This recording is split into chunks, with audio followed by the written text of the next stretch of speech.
Latest technology courses, best infrastructure మరియు అద్భుతమైన placements. Engineering లో మీ best choice Avian institute of engineering and technology, Ibrahimpatnam.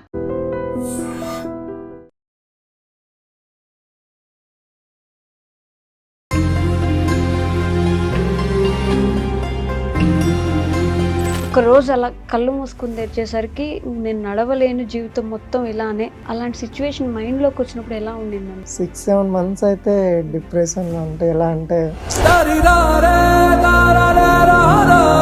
Opposite నా ముందు టాటా ఏసీ క్యాబ్ ఆయన వెళ్తున్నారు. తక్కువ డిస్టెన్స్లో ఉండడం వల్ల ఒకేసారి వెళ్ళి డాష్ ఇచ్చి ఆయనకి టచ్ అయ్యి నేను ఏంటంటే రోడ్ కార్నర్ సైడ్ పడిపోయాను.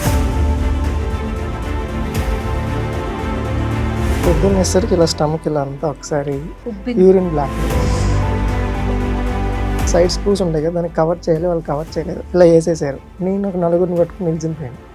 సో ఆ 2 సైడ్లు 2 స్క్రూస్ ఇలా లోనకి పోయాయి. సిచ్యువేషన్ కూడా ఒక మాట అంటున్నారంటే ఎంత ఘోరంగా. అయ్యో, చాలా మంది కళ్ళు లేవా, కళ్ళు పోయా, ఎందుకు గుద్దేశారు అన్నట్టు వాళ్ళు కూడా ఉన్నారు. అక్కడ నుండి ఇక్కడ వరకు వచ్చి కరోనా పాజిటివ్ అంటే వాళ్ళు ఎలా రియాక్ట్ అవుతారో. పొద్దున్న లేస్తాడికి బతికుంటాను అనేదే డౌట్. ఇంక ఇలా కాదని చెప్పేసి అక్కడ బుక్ ఉండే, ఆ బుక్లో ఫుల్ నా అడ్రస్ అంతా రాసి పెట్టేసి ఇన్ కేస్ నాకేమైనా అయితే అట్లీస్ట్ నా బాడీ అయినా మా ఊరికి పంపించండి.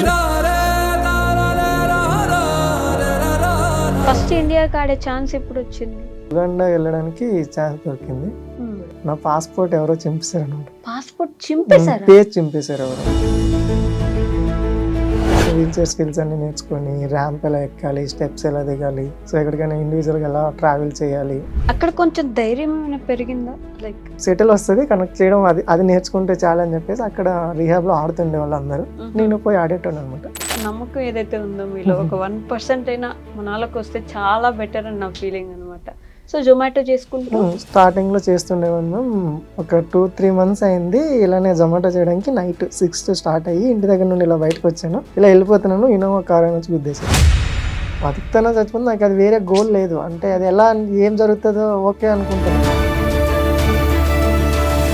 హాయ్, హలో, నమస్తే, welcome back to our channel. నేను మీ వైషు.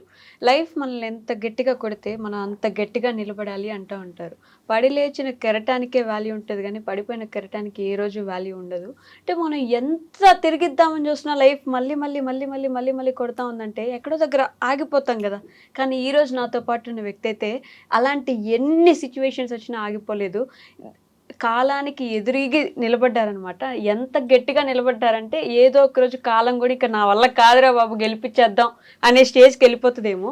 ఈరోజు నాతో పాటు పారా షట్లర్ పూర్ణరావు గారు ఉన్నారు. ఆయనతో అయితే చాలా విషయాలు మాట్లాడేద్దాం. వచ్చేయండి. హలో అండి, నమస్తే, ఎలా ఉన్నారు? బాగున్నాను. సో పూర్ణ గారు, నిజంగా ఇది ఉంటే ఇది లేదు, అది ఉంటే ఇది లేదని చెప్పి కంప్లైంట్ చేస్తూ ఉంటాం ఇంట్లో.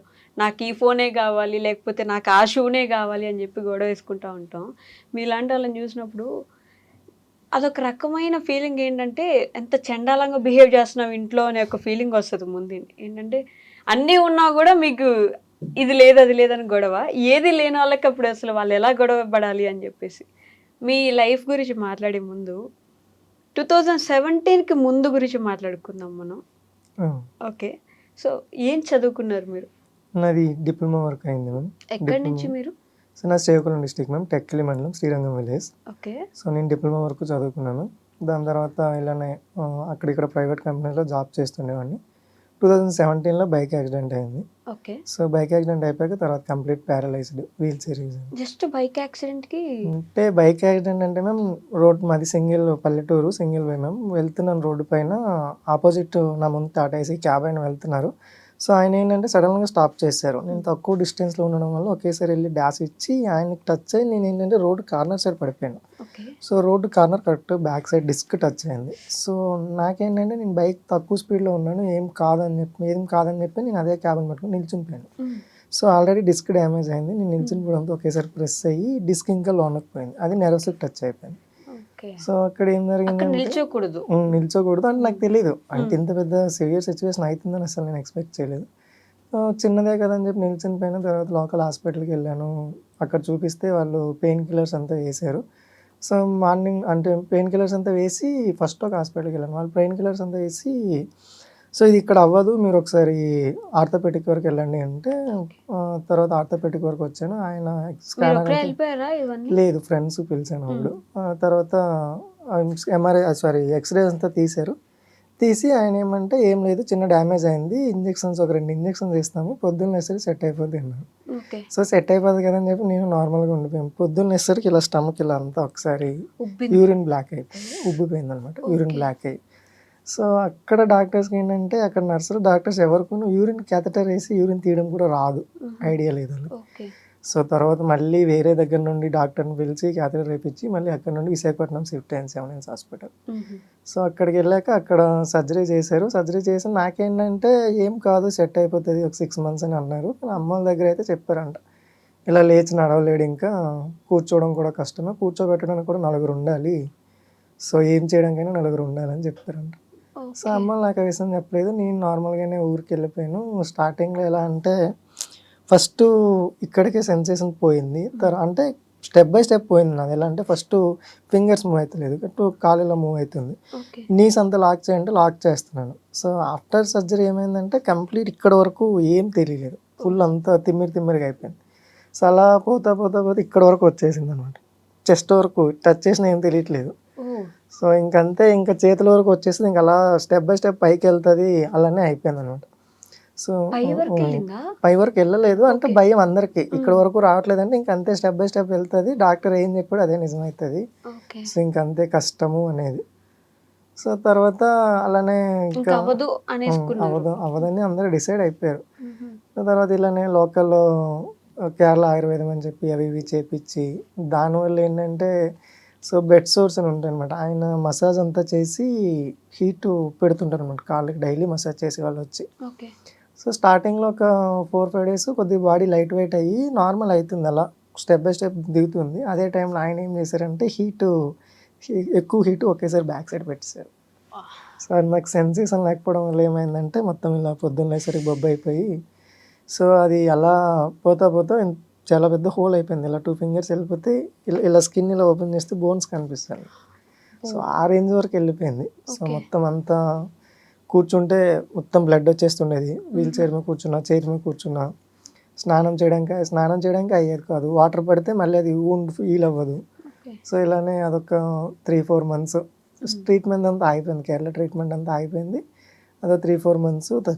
దాని తర్వాత అలానే ఇక్కడ వేరే దగ్గర ఇలా ఒక ఆయుర్వేదం ఉంది, బెడ్ సోర్స్ అంతా క్లియర్ చేస్తారంటే అక్కడికి వెళ్ళాను. సో అక్కడికి వెళ్ళి అక్కడ 2 months ఉన్నాను, ఏం రెస్పాన్స్ లేదు. అయితే ఆ పక్కన ఇంకొక హాస్పిటల్ ఉంది, వాళ్ళు ఏంటంటే ఇలా క్యాలిపర్స్ అంటే నిల్చోబెడతారు. సో నిల్చుంటే బెడ్ ఫ్లో మంచిగా అవుతుంది అని చెప్పేసి అంటారని చెప్పేసి నేను అక్కడికి వెళ్ళాను అనమాట. అక్కడికి వెళ్ళి సో వాళ్ళకి మెజర్మెంట్స్ అంతా ఇచ్చాను. సో అది ట్రయల్లో ఉంది. అంటే ఏంటంటే ఒకసారి నిల్చోబెట్టి చూస్తారనమాట. వాళ్ళు ఏం చేశారు, ఆ ట్రయల్లో ఉన్నప్పుడే సైడ్ స్క్రూస్ ఉంటాయి కదా, దానికి కవర్ చేయాలి, వాళ్ళు కవర్ చేయలేదు, ఇలా వేసేసారు. నేను ఒక 4 పట్టుకుని నిల్చునిపోయాను. సో ఆ 2 sides 2 screws ఇలా లోనకి పోయాయి. ఒక్కటి తగ్గించుకోవడానికి పోయి 3 అయ్యాయి నాకు, ఇంకో 2 ఎక్స్ట్రా అయ్యాయి. దాని తర్వాత మళ్ళీ దాన్ని క్లియర్ చేసుకోవడానికి ఒక 9 months అయితే ఎలా అంటే సో ఇలానే పడుకొని ఉండాలి. ఇటు సైడ్ తిరిగితే దీనికి ప్రెషర్, దీనిపైన అస్సలు ప్రెషరే పడకూడదు. సో ప్రెషర్ పడితే మళ్ళీ అది హీల్ అవ్వదు, ఎక్కువ అయితేనే ఉంటుంది. సో ఒక 9 months ఒకే యాంగిల్లో పడుకొని, సో కొన్నిసార్లు తట్టుకోలేక లేచి కూర్చుని పోయేవాడిని, బ్లడ్ వచ్చేసేది ఇంకా అలానే. సో తట్టుకోలేక కూర్చుని పోయేవాడిని, హీల్ అవుతుండేది, మళ్ళీ బ్లడ్ వస్తుండేది. అలా అయ్యాక అలానే ఒక ఫిజియో డాక్టర్ కలిసి ఆయన ఏంటంటే ఒక IR లైట్ అని ఉంటుంది, సో అది యూస్ చేయండి తగ్గుతుంది అంటే, సో అది యూస్ చేయడం స్టార్ట్ చేశాను. ఇది తగ్గిపోయింది 3-4 monthsలో మొత్తం క్లియర్ అయ్యాయి. ఈ సైడ్ పెడుతున్నప్పుడు ఏంటంటే నాన్న లైట్ పెట్టేసి ఎవరో పిలిచారని చెప్పి వెళ్ళిపోయారు, నాకు సెన్సేషన్ లేదు. సో నేనేంటి ఆపేసి ఉంటారు కదా అని చెప్పేసి నేను ఒక సైడ్ తిరిగి పడుకుని పోయాను అనమాట. అది మళ్ళీ ఈ సైడ్ మొత్తం కాలిపోయింది ఎక్స్ట్రా. ప్రతిసారి దెబ్బ మీద పడుతూనే ఉంది ఏదో ఒకటి. తర్వాత అలానే ఇది క్లియర్ అవ్వడానికి కొంచెం టైం పట్టింది. దాని తర్వాత ఇంట్లోనే 2 years ఎలా అంటే స్టార్టింగ్లో ఇలానే అంటే ఒక స్టేజ్కి వచ్చేంత వరకు నాకు నేను లేచి కూర్చునేంత వరకు ఎలా అంటే అమ్మ నాన్నలు అందరూ వచ్చి నన్ను ఇలా తిప్పాలి అంటే ఒక 2-3 పిలిచి ఒకరు కాళ్ళు, ఒకరి చేతులు, ఒకరి తల పట్టుకుని ఇలా తిప్పేది, ఇటు సైడ్ తిప్పేది. స్నానం చేయించాలంటే మొత్తం అందరూ తీసుకెళ్ళి ఎత్తుకొని పెట్టేది. సో స్టార్టింగ్ రాడ్స్ ఇప్పుడు ఉన్నాయి, రాడ్స్ ఉండేవి, అప్పుడు స్టిచెస్ కూడా ఉండేవి. దానివల్ల ఏంటంటే ఒక 2-3 మంత్స్ నన్ను ఇలా తిప్పడానికే చాలా కష్టపడేవాళ్ళు అనమాట అమ్మ వాళ్ళు. కానీ అంటే ఆ రోజు వరకు ప్రాపర్గా నడవగలుగుతున్నారు, మీ బైక్ మీరే తోలుకున్నారు, పరిగెట్టమంటే కూడా పరిగెట్టేవాళ్ళు. ఒక రోజు అలా కళ్ళు మూసుకుని తెరిచేసరికి నేను నడవలేను జీవితం మొత్తం ఇలానే, అలాంటి సిచ్యువేషన్ మైండ్లోకి వచ్చినప్పుడు ఎలా ఉండిందండి? అంటే how did you cope up with that situation? So ఉంది మ్యామ్. అంటే మా ఫ్రెండ్స్ అందరూ వాళ్ళు మా ఇంటికి వచ్చి వెళ్ళినప్పుడు కానీ, లేదా వాళ్ళు ఏదైనా పనిలో నడుచుకుంటూ పోతున్నప్పుడు కానీ, వాళ్ళతో పాటు నేను ఉండేవాడిని కదా అనే ఫీల్ ఉండేది. కాకపోతే ఏంటంటే సిచ్యువేషను ఇప్పుడు నేను లేచి నడవలేను, ఇంకేం చేయగలను ఫీల్ అవ్వడం తప్ప అని చెప్పి నన్ను నేను అలా కంట్రోల్ చేసుకునేవాడిని. సఫర్ అవ్వలేదని అయితే ఏం లేదు మ్యామ్. ఒక 6-7 మంత్స్ అయితే డిప్రెషన్, అంటే ఎలా అంటే ఏదో తెలియని బాధ. ఏం జరుగుతుంది లైఫ్‌లో, ఏం జరుగుతుంది? ఒకసారిగా మారిపోయింది. ఇంతేనా లైఫ్, ఇంక లైఫ్ లాంగ్ వీల్ చైరేనా? సో అని చెప్పి ఉండేది. బయటికెళ్ళాలని ఉండేది, కానీ తీసుకెళ్ళేటోళ్ళు ఎవరు ఉండేవాళ్ళు కాదు. ఇంట్లోంచి బయటికి బయటికెళ్ళాలి ఎక్కడైనా బయట వాళ్ళు కూడా నార్మల్గా ఉండేవాళ్ళ అంటే మీతో పాటు? అంటే యాక్సిడెంట్ అయ్యాక చాలామంది చేంజ్ అయిపోయారు. సో కొంతమంది ఉంటారు లైఫ్ లాంగ్ అనుకున్న వాళ్ళు చాలామంది చేంజ్ అయిపోయారు. సో దాని తర్వాత ఇలానే ఫీల్ అవుతూ ఒకరోజు ఫేస్బుక్లో చూసాను అనమాట. ఇలా బెంగళూరులో APD rehab centre spinal cord injury వరకు ఇలా ట్రీట్మెంట్ ఇస్తారు అని. సో నాకు ఎలా అంటే ఫైనాన్షియల్లీ కొద్దిగా ఫ్యామిలీ సైడ్ నుండి కూడా వీక్ ఉండే. అమ్మ వాళ్ళు ఏం చేసేవారు? Daily workers ma'am. అమ్మ హౌస్ వైఫ్, నాన్న డైలీ వర్కర్స్, గ్రానైట్లో వర్క్ చేస్తుండేవాళ్ళు. సో ఏంటంటే అప్పుడు వెళ్ళడానికి నా దగ్గర అమౌంట్ లేదు. సో అప్పుడు నాకు నా 10th క్లాస్ ఫ్రెండ్స్ అందరూ, సో నేను అప్పుడు ఆయుర్వేదం కింద వెళ్ళడానికి వాళ్ళు నాకు సపోర్ట్ చేశారు. కానీ సపోర్ట్ చేశారు కానీ చెప్పి పదే అందరిని అడగలేము. సో తర్వాత మా ఫ్రెండ్స్ అందరూ గ్రూప్లో పెట్టి చాలా సపోర్ట్ చేశారు. కానీ ఏంటంటే బెంగళూరు రావాలి, అయ్యో అక్కడ ఉండాలంటే పెద్ద సిటీ, ఎక్కువ అవుతుంది అమౌంట్. సో అంత నేను బేర్ చేసుకోలేనేమో, కష్టం అవుతుంది అనుకున్నాను. అలానే మేము డైలీ చూసేవాడిని, ఫీల్ అయ్యేవాడిని, వెళ్తే నేను సెట్ అవుతానేమో అంటే వాళ్ళు పెట్టే వీడియోస్ అలానే క్యాలిపర్ చేసుకుని నడిచేవి ఇవన్నీ పెట్టేవాళ్ళు అనమాట. సో నేను కూడా నడవచ్చు, వెళ్తాను ఎలానని చెప్పి అనుకోవడం, మళ్ళీ సేమ్ ఫీల్ అవ్వడం, నైట్ 1 గంట 2 వరకు ఆలోచించుకొని ఉండడం, మళ్ళీ పోయి పడుకోవడం, సేమ్ రొటీన్, మళ్ళీ పొద్దున్నే సేమ్ అంతే. సో రొటీన్ ఉండే అప్పుడు ఫ్రెండ్స్ అందరూ వాళ్ళ పనుల్లో బిజీ అయిపోయేవాళ్ళు, ఎవరు మాట్లాడడానికి ఉండేటోళ్ళు కాదు. నైట్ 1 గంట 2 నేనే ఒక్కడిని. మీ మమ్మీ ఉండేవాళ్ళ మీతో పాటు? అమ్మోళ్ళు ఉండేవాళ్ళు, కాకపోతే వాళ్ళకి నా ప్రాబ్లం చెప్పినా అర్థం కాదు. వాళ్ళ పనుల్లో వాళ్ళు బిజీ ఉంటారు. ఇంకోటి ఏంటంటే వాళ్ళకి ఆల్రెడీ పెయిన్ ఉంది, ఇలా చేతికి వచ్చిన కొడుకు సడన్గా ఇలా అయిపోయాడు అంటే వాళ్ళకి పెయిన్ ఉండేది, కాకపోతే బయటికి చెప్పలేరు. ఎంతైనా కొడుకు ఇది వదులుకోలేరు. సో చెప్పుకోలేరు. ఇంకోటి అమ్మోళ్ళకి అందరూ వచ్చి చాలా మాట్లాడినటోళ్ళు. సో ఇలా ఎక్కడికైనా హాస్పిటల్కి వెళ్తాం, ఇలా తిప్పుతామంటే ఎందుకు ఊరికే తిప్పుతారు, అయిపోయింది లైఫ్ వదిలేయండి, బతికినంత వరకు బతుకుతాడు, తర్వాత ఏదైతే అది అవుతుంది. నన్ను చూడడానికి వచ్చిన వాళ్ళు నన్నే అనేటోళ్ళు మేము.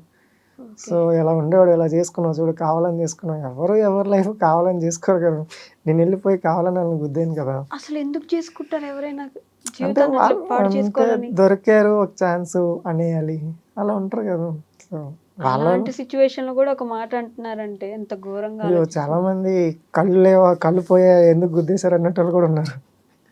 అంటే కావాలని వెళ్ళి బైక్ ఎత్తుకెళ్ళి గుద్దించి పడిపోతాం అనుకుంటారు. అంటే అలా మాట్లాడారు, కాకపోతే స్టార్టింగ్ లో పెయిన్ అనిపించేది, తర్వాత అలా పోతాం అలా ఫీల్ అవుతూ అమ్మ వాళ్ళందరూ అనేది, అమ్మ వాళ్ళని చూసి నేను ఫీల్ అయ్యేది, అరే ఏంటిది వీళ్ళు నాకేం చేయడం ఏంటి, నేనే మంచిగా ఉంటే నేను వాళ్ళకి చేయాల్సిన పోయి వాళ్ళు నాకు చేయడం ఏంటి, అవన్నీ తట్టుకోవడం కొద్దిగా కష్టంగా ఉండేది. తర్వాత అలా ఎప్పుడైతే ఒకసారి ఇలానే ఏదైతే అది అవనని చెప్పి అది అమ్మకి ఆ వీడియో చూపించాను అనమాట. అమ్మకి వీడియో చూపించి ఇలా ఉందమ్మా, ఇలా వెళ్తే సెట్ అవుతాము అంటున్నారు, ఏం చేసేది ఏమంటే, సరే మా అమ్మ వీడియో చూసి మా అమ్మ బంగారం చైన్ ఇచ్చి తాకట్టు పెట్టేసి మంచిగా అవుతుంది అంటే వెళ్ళు ఏదైతే అది అవనని చెప్పి అమ్మ బంగారం చైన్ ఇస్తే, సో అది కొంత అమౌంట్ వేసి నేను అక్కడ నుండి 2 days అంతే. అమ్మ అలా ఇచ్చిన తర్వాత మా ఫ్రెండ్స్ ఉన్నారు, వాళ్ళని పట్టుకొని ట్రైన్ ఎక్కేసి నాన్నని పట్టుకొని బెంగళూరు వచ్చేసాను. సో బెంగళూరు వచ్చాక స్టార్టింగ్లో వీల్ చైర్ లైఫ్ని యాక్సెప్ట్ చేయలేదు. ఎలా అంటే నేను వీల్ చైర్ కాదు, నేను నడుస్తాను. సో నాకు డిసేబుల్ సర్టిఫికేట్ పెట్టుకోమంటే నేను యాక్సెప్ట్ చేసేవాడిని కదా స్టార్టింగ్లో. లేదు నేను నడుస్తాను, ఎవరన్నా నేను డిసేబుల్ అని, ఇప్పుడు టైం బాగాలేదు నడుస్తాను, ఇలానే అన్నట్టు అందరికీ. ఓకే. సో బెంగళూరు వచ్చాక అక్కడ స్టార్టింగ్లో ఫిజియో అంతా చేశారు. చేసిన తర్వాత ఒక 10 days ఫిజియో అంతా చేసి ఏసియన్ టెస్ట్ అని చెప్పి ఒకటి ఉంటుంది. అంటే మన బాడీని ఫుల్ వాళ్ళు చెక్ చేస్తారనమాట. చెక్ చేసి మనది ఏ లెవెల్ ఇంజురీ, సో నీది కంప్లీట్ ఇంజురీ, ఇన్కంప్లీట్ ఇంజురీనా, ఫ్యూచర్లో నడుస్తావా నడవా అనేది చూస్తారనమాట. నేను నడవాలని చాలా హోప్తో వచ్చాను ఇక్కడికి. సో వాళ్ళ టెస్ట్ అంతా చేశాక నాది ఇలా కంప్లీట్ ఇంజురీ, నేను ఇంక నడవలేవు. వాళ్ళు కూడా ఫైనల్గా చెప్పేసారు. వాళ్ళు అలా చెప్పాక మళ్ళీ ఒక 3-4 days ఎవరితో మాట్లాడలేదు, తినలేదు. సో అలా ఎలా నడుద్దామనే కదా ఇక్కడ వరకు కష్టపడి వచ్చింది, అంత కష్టపడి ఇక్కడ వరకు వచ్చి లేదు లేదు అనుకోండి నేను అనుకుంటూనే అలానే అక్కడ వాళ్ళు వీల్ చైర్ అందరూ ఉండేవాళ్ళు, వీల్ చైర్ వాళ్ళు. సో వాళ్ళు వీల్ చైర్లో మూవ్ అయ్యేది, వాళ్ళు తిరిగేది చూసి అలా నాకు తెలియకుండా నేను అలా యాక్సెప్ట్ చేశాను అనమాట. వీల్ చైర్ ఇంకంత అలవాటు అయిపోయాను, ఇంకా వీల్ చైరే, ఇంక వేరే ఏం లేదు అని చెప్పేసి. ఎప్పుడైతే వాళ్ళు కంప్లీట్ ఇంజురీ నువ్వు నడవు అన్న తర్వాత, సో నేను హోప్ పెట్టుకొని ఇంకా అలా ముందుకెళ్తే ఇంకా నేను ఫీల్ అవ్వాలి తప్ప, సో దానివల్ల నాకు వేరే యూజ్ లేదనేది అర్థమైంది. సో ఇంకా నేను రియలైజ్ అయ్యాను, ఓకే ఇంకా అవ్వదు. తర్వాత ఇంకా ఆ తర్వాత అప్పుడు వీల్ చైర్ స్కిల్స్ పని స్టార్ట్ చేశాను అనమాట. Okay. So wheelchair skills అన్ని నేర్చుకొని ర్యాంప్ ఎలా ఎక్కాలి, స్టెప్స్ ఎలా దిగాలి, సో ఎక్కడికైనా ఇండివిజువల్గా ఎలా ట్రావెల్ చేయాలి, ఇదంతా రీహాబ్లో రీహాబ్లో నేర్చుకున్నాను అనమాట. అక్కడ కొంచెం ధైర్యం ఏమైనా పెరిగిందా? లైక్ పెరిగిందంటే మేము ధైర్యం Okay, I can పెరిగింది. face ఎలా the world అంటే అని. అక్కడ అందరూ వీల్ చైర్ వాళ్ళే. ఎలా అంటే డిఫరెంట్ యాక్సిడెంట్స్, కొంతమంది చెట్టు పైన పడిపోయిన వాళ్ళు, కొంతమంది ట్రాక్టర్ యాక్సిడెంట్, కొంతమంది కార్ యాక్సిడెంట్. సో వాళ్ళతో పోల్చుకుంటే కొంతమందికి ఇక్కడ సీ లెవెల్లో డ్యామేజ్ అయి ఉంటుంది అనమాట. సీ లెవెల్లో డ్యామేజ్ అయితే మొత్తం ఇక్కడ నుండి కిందకి ఏం పని చేయవు, చేతులు కూడా పని చేయవు వాళ్ళకి. ఓన్లీ తలకాయ అంతే, మాట్లాడతారు అంతే. చేతులు కూడా ఇలా కంప్లీట్ గ్రిప్ ఉండదు అనమాట. ఒక 10-20% ఈ రేంజ్లోనే గ్రిప్ ఉంటుంది. సో వాళ్ళని చూశాక వాళ్ళే కష్టపడుతున్నారు, అట్లీస్ట్ నా బాడీ కొంతైనా మంచిగా ఉంది కదా, నాకు అప్పర్ బాడీ స్ట్రెంత్ ఉంది కదా, నేను ఎందుకు కష్టపడకూడదని ఇంకా వాళ్ళందరినీ చూసి నన్ను నేను మోటివేట్ చేసుకున్నాను. వాళ్ళే చేస్తున్నారు, మనం చేయడానికి ఏముందని. సో నాకు స్టార్టింగ్ నుండి గేమ్స్ అంటే ఇంట్రెస్ట్ ఉండేది. ఏబుల్ బాడీ ఉన్నప్పుడు కూడా క్రికెట్ ఆడేవాడిని ఫ్రెండ్స్తో. సో తర్వాత ఇంక మధ్యలో ఇంకోటి ఉంది. ఎలా అంటే కరెక్ట్గా నేను సెట్ అవుతున్నాను, అంతా క్లియర్ అవుతున్నాను అనేటప్పుడు కరెక్ట్గా కరోనా వచ్చింది. నేను 1 month ఉన్నాను. తర్వాత అందరినీ వాపస్ ఇంటికి పంపించేశారు. అందరినీ పంపిస్తారు లాక్డౌన్ అని చెప్పి. మీరు రీహాబ్ నుంచి ఇంకా డైరెక్ట్ ఇంటికి వెళ్ళిపోయాను. మళ్ళీ ఒక 9 months ఏమో ఇంట్లో ఉన్నాను. అంటే ఇక్కడ అలవాటు పడ్డాను, ఇక్కడ తిరగడం అంతా అలవాటు పడి మళ్ళీ ఇంట్లోకి వెళ్ళాక సడన్గా మళ్ళీ జైల్లో పెట్టేసినట్టు. ఇంట్లో ఎలా అంటే ఇక్కడ రూము, ఇక్కడ బయటకు వస్తే అంతే, అక్కడ వరకే, బయటకు వెళ్ళలేను అనమాట. బయటకి తీసుకెళ్లే వాళ్ళు కాదు, తీసుకెళ్ళేటోళ్ళు కాదు, నేను వెళ్ళను కూడా. అంటే ఇలానే వెళ్ళేటోళ్ళు కాదు. ఇక్కడ అలవాటు, ఇక్కడ ఏంటంటే షిఫ్ట్ అయ్యి ఏం కాదు అక్కడికి వెళ్ళడం, అటు ఇటు తిరగడం ఉండేది కదా. అది అలవాటు అయ్యి అక్కడికి వెళ్ళాక ఇంటికి వెళ్ళాక మళ్ళీ ఏదో జైల్లో పెట్టేసినట్టు అనిపించేసింది. సో తీసుకెళ్ళిన డబ్బులు సగం ఖర్చు అయిపోయి, సో ఇటు పక్క గోల్డ్ చైన్ పోయింది, ఏం చేయాలో తెలియట్లేదు, లాక్డౌను, అరే ఇదేంటిది దరిద్రం, కరెక్ట్గా సెట్ అవుతున్నాను అన్నాడు, మళ్ళీ ఇలా జరిగింది కదా అని చెప్పేసి కొన్ని రోజులు 9 months వెయిట్ చేశాను.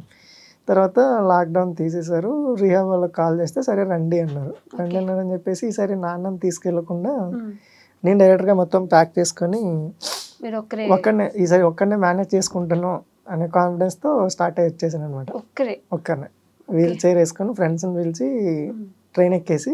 కాదు అంటే దాని నుంచి మీరు ట్రావెలింగ్ అంటున్నారు కదా, బేసిక్గా వీల్ చైర్ వేసుకొని ట్రావెలింగ్ చేయడానికి కష్టం అవుదా? అంటే ట్రైన్ ఎక్కడం కానీ, ట్రైన్స్లో వాష్రూమ్స్ కానీ మీకు సపరేట్గా ఏమి ఉండవు కదా? అంటే కొన్ని ట్రైన్స్ ఉంటుంది అనమాట, డిసేబుల్ భోగి అని చెప్పేసి ఉంటుంది. ట్రైన్ ఎండింగ్లో ఒక భోగి ఉంటుంది అనమాట. సో ఆ భోగి ఎక్కి లోన్ ఎక్కేసి, అదేంటంటే వీల్ చైర్ యాక్సెస్ ఉంటుంది. వీల్ చైర్ యాక్సెస్ ఉంటుంది కాబట్టి ట్రైన్ సీట్స్ మధ్యలో కూడా వీల్ చైర్ వెళ్తుంది. సో ఆ ట్రైన్స్ ఎక్కి నేను ట్రావెల్ చేసేది. బయట నార్మల్గా అన్ని దగ్గరలో ఎలానే ఫెసిలిటీస్ ఉంటాయా వీల్ చైర్? వీల్ చైర్ది అది బిగ్గెస్ట్ ప్రాబ్లం అది. సో ఎక్కడికి వెళ్ళినా వీల్ చైర్ యాక్సెస్ దొరకదు. కొన్ని దగ్గరలో ఉంటుంది, కొన్ని దగ్గరలో ఉండదు. అంటే జస్ట్ మీరు నార్మల్గా పైకి వెళ్ళడానికి కానీ, లేదంటే అర్జెంట్ వాష్రూమ్ వస్తే వెళ్ళడానికి కానీ బయట అంటే ఇబ్బంది కదా? ఇబ్బంది అలాంటివి చాలాసార్లు ఫేస్ చేసాం. కొన్ని పెద్ద ప్లేసెస్లోనే ఉండవు. సో అలాంటి సిచ్యువేషన్స్లో ఏం చేస్తారు మరి మీరు? చేయడానికి ఏం వేరే ఆప్షన్ ఉండదు. మేము అలా కళ్ళు మూసుకొని రూమ్కి వెళ్ళేంత వరకు ఉండిపోవాలి అంతే. ఎంత ఇబ్బంది ఉన్నా అలా ఉండిపోవాలి అంతే. అంటే ఆపుకోవడానికి మా చేతిలో ఏమి ఉండదు, సెన్సేషన్ ఉండదు కాబట్టి ఏం కంట్రోల్ ఉండదు. కొన్నిసార్లు లీక్ అయిపోతుంది ఇంకా అలానే. సో ఇంక అంతే, అదే అలానే వెళ్ళిపోవాలి అంతే. ఎందుకంటే మధ్యలో ఎక్కడ ఏం చేంజ్ చేయడానికి ఆప్షన్ ఉండదు కాబట్టి సో ఇంక అలా వెళ్ళిపోతాం. సో ట్రైన్ ఎక్కి మళ్ళీ సెకండ్ టైం వచ్చాను, స్టార్ట్ అయ్యాను. ఫ్రెండ్స్ అందరూ వచ్చి ఎక్కిచ్చారు. ఎక్కిచ్చేసాక బెంగళూరు వచ్చాను. బెంగళూరు వచ్చాక వాళ్ళ రూల్ ప్రకారం, రియాబ్ రూల్ ప్రకారం కరోనా టెస్ట్ చేయించుకోవాలి. ఓకే. సో నాకు సిమ్టమ్స్ ఏం లేవు కానీ కరోనా పాజిటివ్ వచ్చేసింది టెస్ట్ చేయించినప్పుడు. ఓహ్! సో టెస్ట్ చేసినప్పుడు పాజిటివ్ వచ్చాక హాస్పిటల్లో అడిగాను. హాస్పిటల్ ఇలా నేను హ్యాండిక్యాప్, నాతో పాటు ఎవరు లేరు, సో నాకు ఇలా క్వారంటైన్ ఇప్పిస్తారని. లేదండి, మీరు హ్యాండిక్యాప్ ఉన్నారు, మీకు సపోర్టర్ ఎవరు లేరు, కేర్ టేకర్ లేకుండా మేము ఇవ్వము అని చెప్పన్నారు. దాని తర్వాత మేము ఒక 2 hours హాస్పిటల్ ముందే రోడ్డు పైన ఇలానే వీల్ చైర్లో కూర్చొని చాలా ఇలానే ఒక్కరే సిటీలో లాంగ్వేజ్ రాదు, లాంగ్వేజ్ కూడా రాదు. సో ఏమీ తెలీదు, మొత్తం ఇలా పైకి చూడడం, సైడ్లు చూడడం అంతే, అదొక్కటే తెలుస్తుంది. 2 గంటలు కూర్చుండిపోయారు. కూర్చునిపోయింది, వేరే ఆప్షన్ ఏం లేదు మాకు, ఎవరు తెలీదు. సో ఆ టైంలో మా ఫ్రెండ్స్కి ఫోన్ చేద్దామన్నా సరే భయం. అంటే అక్కడ నుండి ఇక్కడ వరకు వచ్చి కరోనా పాజిటివ్ అంటే వాళ్ళు ఎలా రియాక్ట్ అవుతారో అనేది భయం. సో తర్వాత అలానే ఆలోచించి 2 hours అక్కడే ఉండి తర్వాత ఏదైతే అవన్నీ అంటే నేనేం డిసైడ్ అయ్యానంటే ఇంకేం లేదు, రైల్వే స్టేషన్కి వెళ్ళిపోతాను, ప్లాట్ఫామ్ మీద ఉండిపోతాను, ఇంకంతే, వేరే ఏం లేదని చెప్పి అలా డిసైడ్ అయ్యాను. డిసైడ్ అయ్యాక ఏదైతే ప్లాట్ఫామ్ మీద ఏం చేద్దాం అనుకున్నారు? ఇంక వేరే ఆప్షన్ లేదు కదా, మేము ట్రైన్ ఖాళీ ఉంటే ఎక్కి వాపస్ ఇంటికి వెళ్ళాలి అంతే. సో నాకు ఇంక వేరే ఏం తెలియదు, ఇంకేం ఆప్షన్ కూడా లేదు. సో ఎవరిని వెళ్ళి అడుగుదాం, ఎవరినైనా సపోర్ట్ చేయండి లేదా హెల్ప్ చేయండి అని అడుగుదామన్నా సరే నాకు పాజిటివ్ ఉంది, నా వల్ల వాళ్ళకి ఏమవుతుందని భయం. అలానే కొంతసేపు చాలాసేపు వెయిట్ చేసి తర్వాత ఏదైతే మా ఫ్రెండ్కి ఫోన్ చేస్తే ఆయన ఒక క్యాబ్ ఆయన పంపించారు అన్నమాట. క్యాబ్ ఆయన పంపిస్తే వాళ్ళు ఇలా నాకు ఆయనకు ముందే చెప్పాను ఇలా పాజిటివ్ వచ్చింది, సిమ్టమ్స్ అయితే ఏం లేవన్నా, కాకపోతే పాజిటివ్ వచ్చింది అంటే సరే తమ్ముడు పర్లేదని చెప్పేసి ఆయన మాస్క్ అంతా వేసుకుని, గ్లౌజెస్ అంతా వేసుకుని, ఆయనకి నన్ను టచ్ చేయదని ముందే చెప్పాను. ఈవెన్ నా వీల్ చైర్ టచ్ చేసినా సరే శానిటైజర్ అంతా ముందే స్ప్రే చేయమని చెప్పేసి. సో నేను కార్కి షిఫ్ట్ అయ్యి తర్వాత ఆయన లగేజ్ అంతా పెట్టారు. మేము కరెక్ట్ ఒక మార్నింగ్ 11:30 నుండి ఈవినింగ్ 4 వరకు రూమ్స్ ఎదుగుతున్నాం, వీల్ చైర్ యాక్సెస్ రూమ్స్. అంటే నేను వాష్రూమ్కి వెళ్ళాలంటే నాకు వీల్ చైర్ వెళ్ళాలి, కంప్లీట్ లోనికి వెళ్ళాలి. కంప్లీట్ లోనికి వెళ్తేనే నేను నా పనులను చేసుకోవడానికి. ఎక్కడికి వెళ్ళినా వీల్ చైర్ యాక్సెస్ దొరకట్లేదు, నేను అన్నిసార్లు దిగి ఎక్కలేను, కార్ దిగడం అవ్వట్లేదు. సో ఇంకా ఈవినింగ్ వరకు ట్రై చేసాం, ఆయనకి టైం అవుతుందని చెప్పేసి లాస్ట్లో ఒక రూమ్ తీసుకున్నాం. లక్కీలీ ఆయన తెలుగు ఆయన.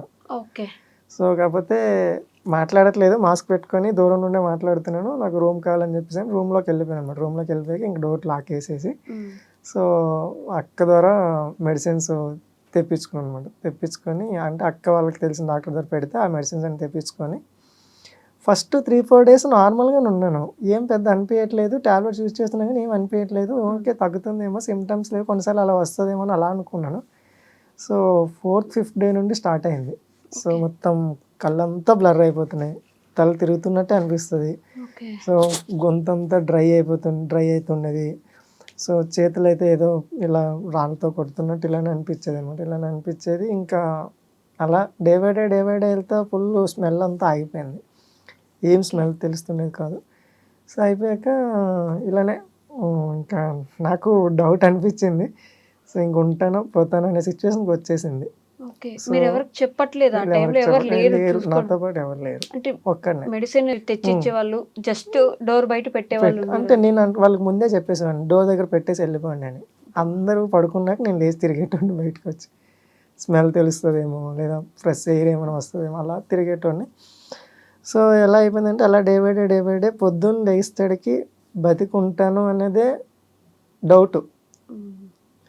సో తింటున్నాను కానీ డైజెస్ట్ అవ్వట్లేదు, స్టమక్ అంతా ఇలా ఉబ్బిపోతుంది, చాలా ప్రాబ్లమ్స్ అవుతుండేది. ఇంక ఇలా కాదని చెప్పేసి అక్కడ బుక్ ఉండే, ఆ బుక్లో ఫుల్ నా అడ్రస్ అంతా రాసి పెట్టేసి ఇన్ కేస్ నాకేమైనా అయితే అట్లీస్ట్ నా బాడీ అయినా మా ఊరికి పంపించండి అని చెప్పి రాసి పెట్టి ఇంక అలానే రోజు లేవడం, ఈరోజు బతికాను అని చెప్పి మళ్ళీ అనుకోవడం, మళ్ళీ పడుకోవడం, మళ్ళీ సేమ్ లేవడం, నైట్ తినడం, ట్యాబ్లెట్స్ వేయడం, అలా కంటిన్యూ అవుతున్నాను. 11th day ఏమో సో నైట్ ఫుడ్ ఆర్డర్ చేశాను, ఫుడ్ ఇలా తెచ్చుకున్నాను, ఇలా పెట్టి ఇలా తింటున్నా, స్మెల్ వచ్చింది. అయ్యా నాకు స్మెల్ తెలుస్తుంది అని చెప్పి ఆ ఫీలింగ్ వేరే లెవెల్ ఉండే. ఎందుకంటే ఇప్పుడు వరకు చూసిన ప్రపంచం వేరు, ఆ 14 డేస్ చూసిన ప్రపంచం వేరు. నరకం అనుభవించుంటారు కదా. ఒక్కడిని ఎవ్వరు లేరు, నా బట్టలు నేనే వాష్ చేసుకోవాలి, నేనే చేసుకోవాలి. సో అది వేరే ప్రపంచం కనిపించింది ఆ 14 డేస్. బట్టలు కూడా మీరే వాష్ చేసుకున్నారు. అంటే అక్కడ ఎవరికి ఇవ్వలేను కదా నా బట్టలు, నేను వాష్ చేసి ఇవ్వండి అని ఇవ్వలేను, ఎవరికి ఏం అడగలేను. మీ ఇంట్లో వాళ్ళకి తెలుసా అప్పుడు మీకు ఇలా కరోనా వచ్చిందని? చెప్పలేదు నేను ఎవరికి. ఎలా అండి ఒక్కరే ఫేస్ చేశారు? అలానే చెప్పినా వాళ్ళు రాలేరు, వాళ్ళని ఇబ్బంది పెట్టడం ఇష్టం లేక ఎవరికి ఏం చెప్పేటోని కాదు నేను. సో తర్వాత అప్పుడు 14 డేస్ తర్వాత బాడీ కొద్దిగా నార్మల్ అయింది. నార్మల్ అయ్యాక హాస్పిటల్కి వెళ్ళి టెస్ట్ చేయించుకున్నాను. టెస్ట్ చేయించుకున్నాక నెగిటివ్ వచ్చింది. అప్పుడు నేను ఆ రోజు హాస్పిటల్ నుండి బయటకు వచ్చి నేను అరిచింది ఆల్మోస్ట్ హాస్పిటల్ అంతా వినిపించుంటుంది. ఓకే, బతుకుతాను అంత గట్టిగా అరిచాను. మా ఫ్రెండ్ అయితే సాకు ఎందుకు అంత గట్టిగా అరుస్తున్నానని. ఇంటి దగ్గర 2 years కష్టపడ్డాను, ఇన్ని మాటలు విన్నాను, ఇన్ని ఫేస్ చేశాను, కానీ ఓకే నాకంటూ ఒక రోజు వస్తుంది అనుకునేటోడిని ఇంటి దగ్గర ఉండేటప్పుడు. కానీ ఈ 14 డేస్ మాత్రం అసలు పక్క రోజు ఉంటానా లేదనేది ఆ స్టేజ్కి వెళ్ళిపోయాను కాబట్టి, అడ్రస్ రాశారంటేనే అసలు ఆ స్టేజ్కి వెళ్ళిపోయాను కాబట్టి ఓకే అని చెప్పేసి ఆ రోజు అరిచింది. అందరూ హాస్పిటల్లో ఉన్న వాళ్ళందరూ నన్ను తిరిగి చూసారు అనమాట, అంత గట్టిగా వచ్చాను. నేను మళ్ళీ బతికాను అని, అంటే ఆ బాడీ ఉన్నా సరే నేను మళ్ళీ బతికాను అనే ఫీల్. మీకేం అవదండి బాబు, మీరు గట్టోళ్ళు, అసలు చాలా గట్టోళ్ళు, గట్టిగా నిలబడ్డారు, ఇప్పుడు నిలబడుతున్నారు, ఇంకా నిలబడతారు కూడా. ఏ రోజు మీకు ఏదైనా అవుద్దన్న ఆలోచన కూడా పెట్టుకోకండి మీరు. అసలు ఆ 14 రోజులు ఎవరో ఒకరు పక్క నుండి చూసుకుంటేనే ఉండలేని ఫ్యామిలీస్ ఎన్నో ఉన్నాయి. అన్నీ బాగుండి మన వాళ్ళందరూ చుట్టూ ఉన్నా కూడా సరిగ్గా లేము అనే ఫీలింగ్లో ఉన్న వాళ్ళు చాలామంది ఉన్నారు. డిసేబుల్ అయిపోయి ఉండి మీరు ఒక్కరే ఉన్నారు, ఊరుగాను ఊరు, అసలు కనీసం భాష రాదు, ఎక్కడున్నారో తెలియదు, ఏం చేస్తున్నారో తెలియదు, ఎలా ఉంటున్నారో తెలియదు. అలాంటి సిచ్యువేషన్ని మీరు ఒక్కరే ఉండి ఫేస్ చేశారంటే చాలా గ్రేట్ అసలు. అనిపిస్తుంది ఎవరైనా ఉండుంటే బాగున్నాను, కానీ ఎవరిని ఇబ్బంది పెట్టడం ఇష్టం లేక సైలెంట్ అయిపోయాను ఆల్మోస్ట్.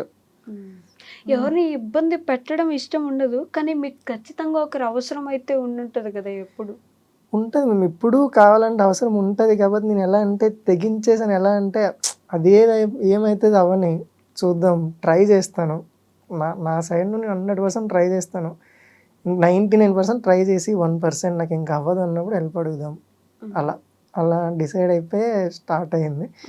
తర్వాత హాస్పిటల్ బయట నుంచి మళ్ళీ రీహాబ్కి వెళ్ళిపోయాను. మళ్ళీ రీహాబ్కి వెళ్ళి అంటే ఫస్ట్ నేను 3 months కానీ వచ్చాను కదా, నాకు 1 month అయింది. సో మళ్ళీ రీహాబ్ స్టార్ట్ చేశాను. రీహాబ్ స్టార్ట్ చేసి 1 month అయింది. వీల్ చైర్ స్కిల్స్ అంతా నేర్చుకొని నేను యాక్టివ్గా ఉండడంగా చూసి అక్కడే నాకు అదే రీహాబ్లోనే పియర్ ట్రైనర్గా జాబ్ ఇచ్చారు. అంటే ఎలా అంటే వేరే స్పైనల్ కార్డ్ ఇంజరీ వాళ్ళు వస్తే వాళ్ళకి వీల్ చైర్ స్కిల్స్ నేర్పించేది. సో వాళ్ళకి మోటివేట్ చేసేది, ఎలా ఇండివిజువల్గా ఎలా ట్రావెల్ చేయాలని చూపించేది. అక్కడే కొన్ని రోజులు జాబ్ చేస్తుండేవాడిని. దీనికన్నా బ్యాడ్మింటన్ కన్నా రాకన్నా ముందు ఫస్ట్ క్రికెట్ ట్రై చేసేవాడిని, wheelchair cricket. Okay. So కాకపోతే ఏంటంటే నాకు ట్రంక్ బ్యాలెన్స్ ఉండదు కాబట్టి నేను ఎవరు బ్యాట్ పట్టుకోవడానికి పాసిబుల్ అయ్యి ఉండేది కాదు. సో అది అన్ఫిట్ అని చెప్పి వదిలేశాను. దాని తర్వాత అదే రీహాబ్లోనే బాస్కెట్బాల్ ట్రైనింగ్ చేయించేవాళ్ళు, దానికి జాయిన్ అయ్యాను. సో అది బాగానే ఉండేది. కాకపోతే ఏంటంటే గ్రూప్ గేమ్ కదా, వద్దు ఇండివిజువల్ గేమ్ కావాలని చెప్పేసి ఇలానే, అంటే ఉన్నాయి గేమ్స్ అని తెలియదు, ఏదైనా గేమ్స్ కనిపిస్తే వెళ్ళి ట్రై చేస్తుండేవాడిని అంతే. ఏ గేమ్ కనిపించినా సరే వెళ్దామని.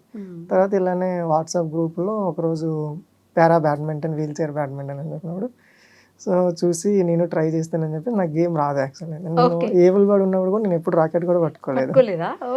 సో ఏం లేదు, సెటిల్ వస్తుంది, కనెక్ట్ చేయడం అది నేర్చుకుంటే చాలా అని చెప్పేసి అక్కడ రీహాబ్లో ఆడుతుండే వాళ్ళు అందరూ, నేను పోయి ఆడేటోను అనమాట. దాని తర్వాత కొద్దిగా నాలెడ్జ్ తెలుసుకుందాం అని చెప్పి యూట్యూబ్ ఓపెన్ చేసి సో దాంట్లో తెలుసుకోవడం, అది ఎలా కనెక్ట్ చేయాలి అంటే అర్థమయ్యేది కాదు, అంత సింపుల్గా అయితే అర్థం అవ్వదు. కాకపోతే ఏదో చూస్తున్నామనే సాటిస్ఫాక్షన్, చూడడం, వెళ్ళడం, ఆడడం, నీట్గా ఒక 2-3 సెటిల్ టచ్ చేయడం, పర్లేదు వచ్చింది అనుకోవడం.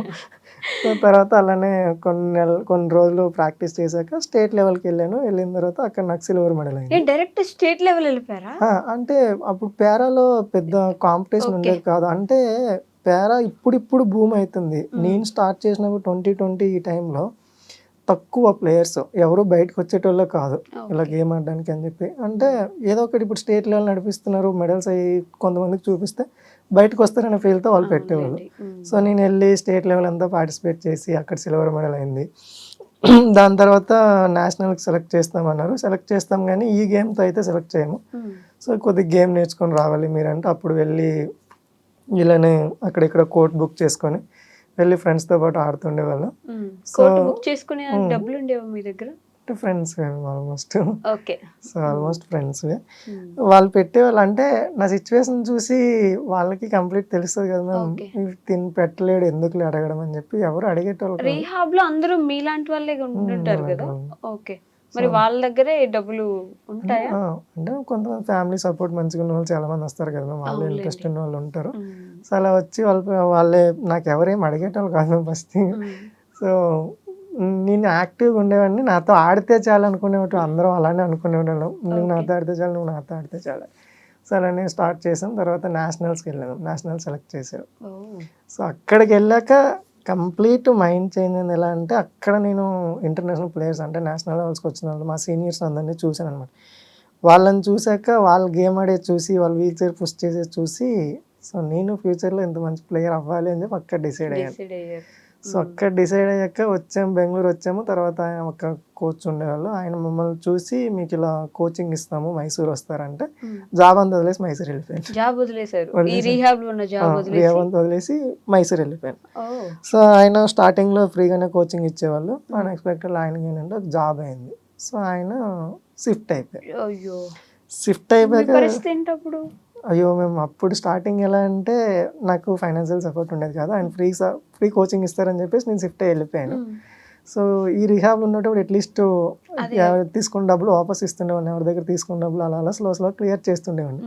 దీన్ని వదిలేసాను, సడన్గా దీనికి షిఫ్ట్ అయిపోయాను. ఆయన నమ్ముకొని షిఫ్ట్ అయ్యాక ఆయనకి సడన్గా జాబ్ వచ్చింది, ఆయన షిఫ్ట్ అయిపోయారు. సో ఎలా అయిపోయిందంటే ఇటు వదిలి రాలేను, అలానే ఇక్కడ ఉండలేను, అలా అయిపోయింది అనమాట. సో గేమ్ వదిలి రావడానికి ఇష్టం లేదు. సరే ఏదైతే అది అవుతుంది, ఎలానే ఇంత దూరం వచ్చాము, చూద్దాం ఏం జరుగుతుందో నెక్స్ట్ నేషనల్స్ వరకు అని చెప్పేసి ఇంకా అందరం ఫ్రెండ్స్ అందరం డిసైడ్ అయ్యి అక్కడే స్టే చేసాము.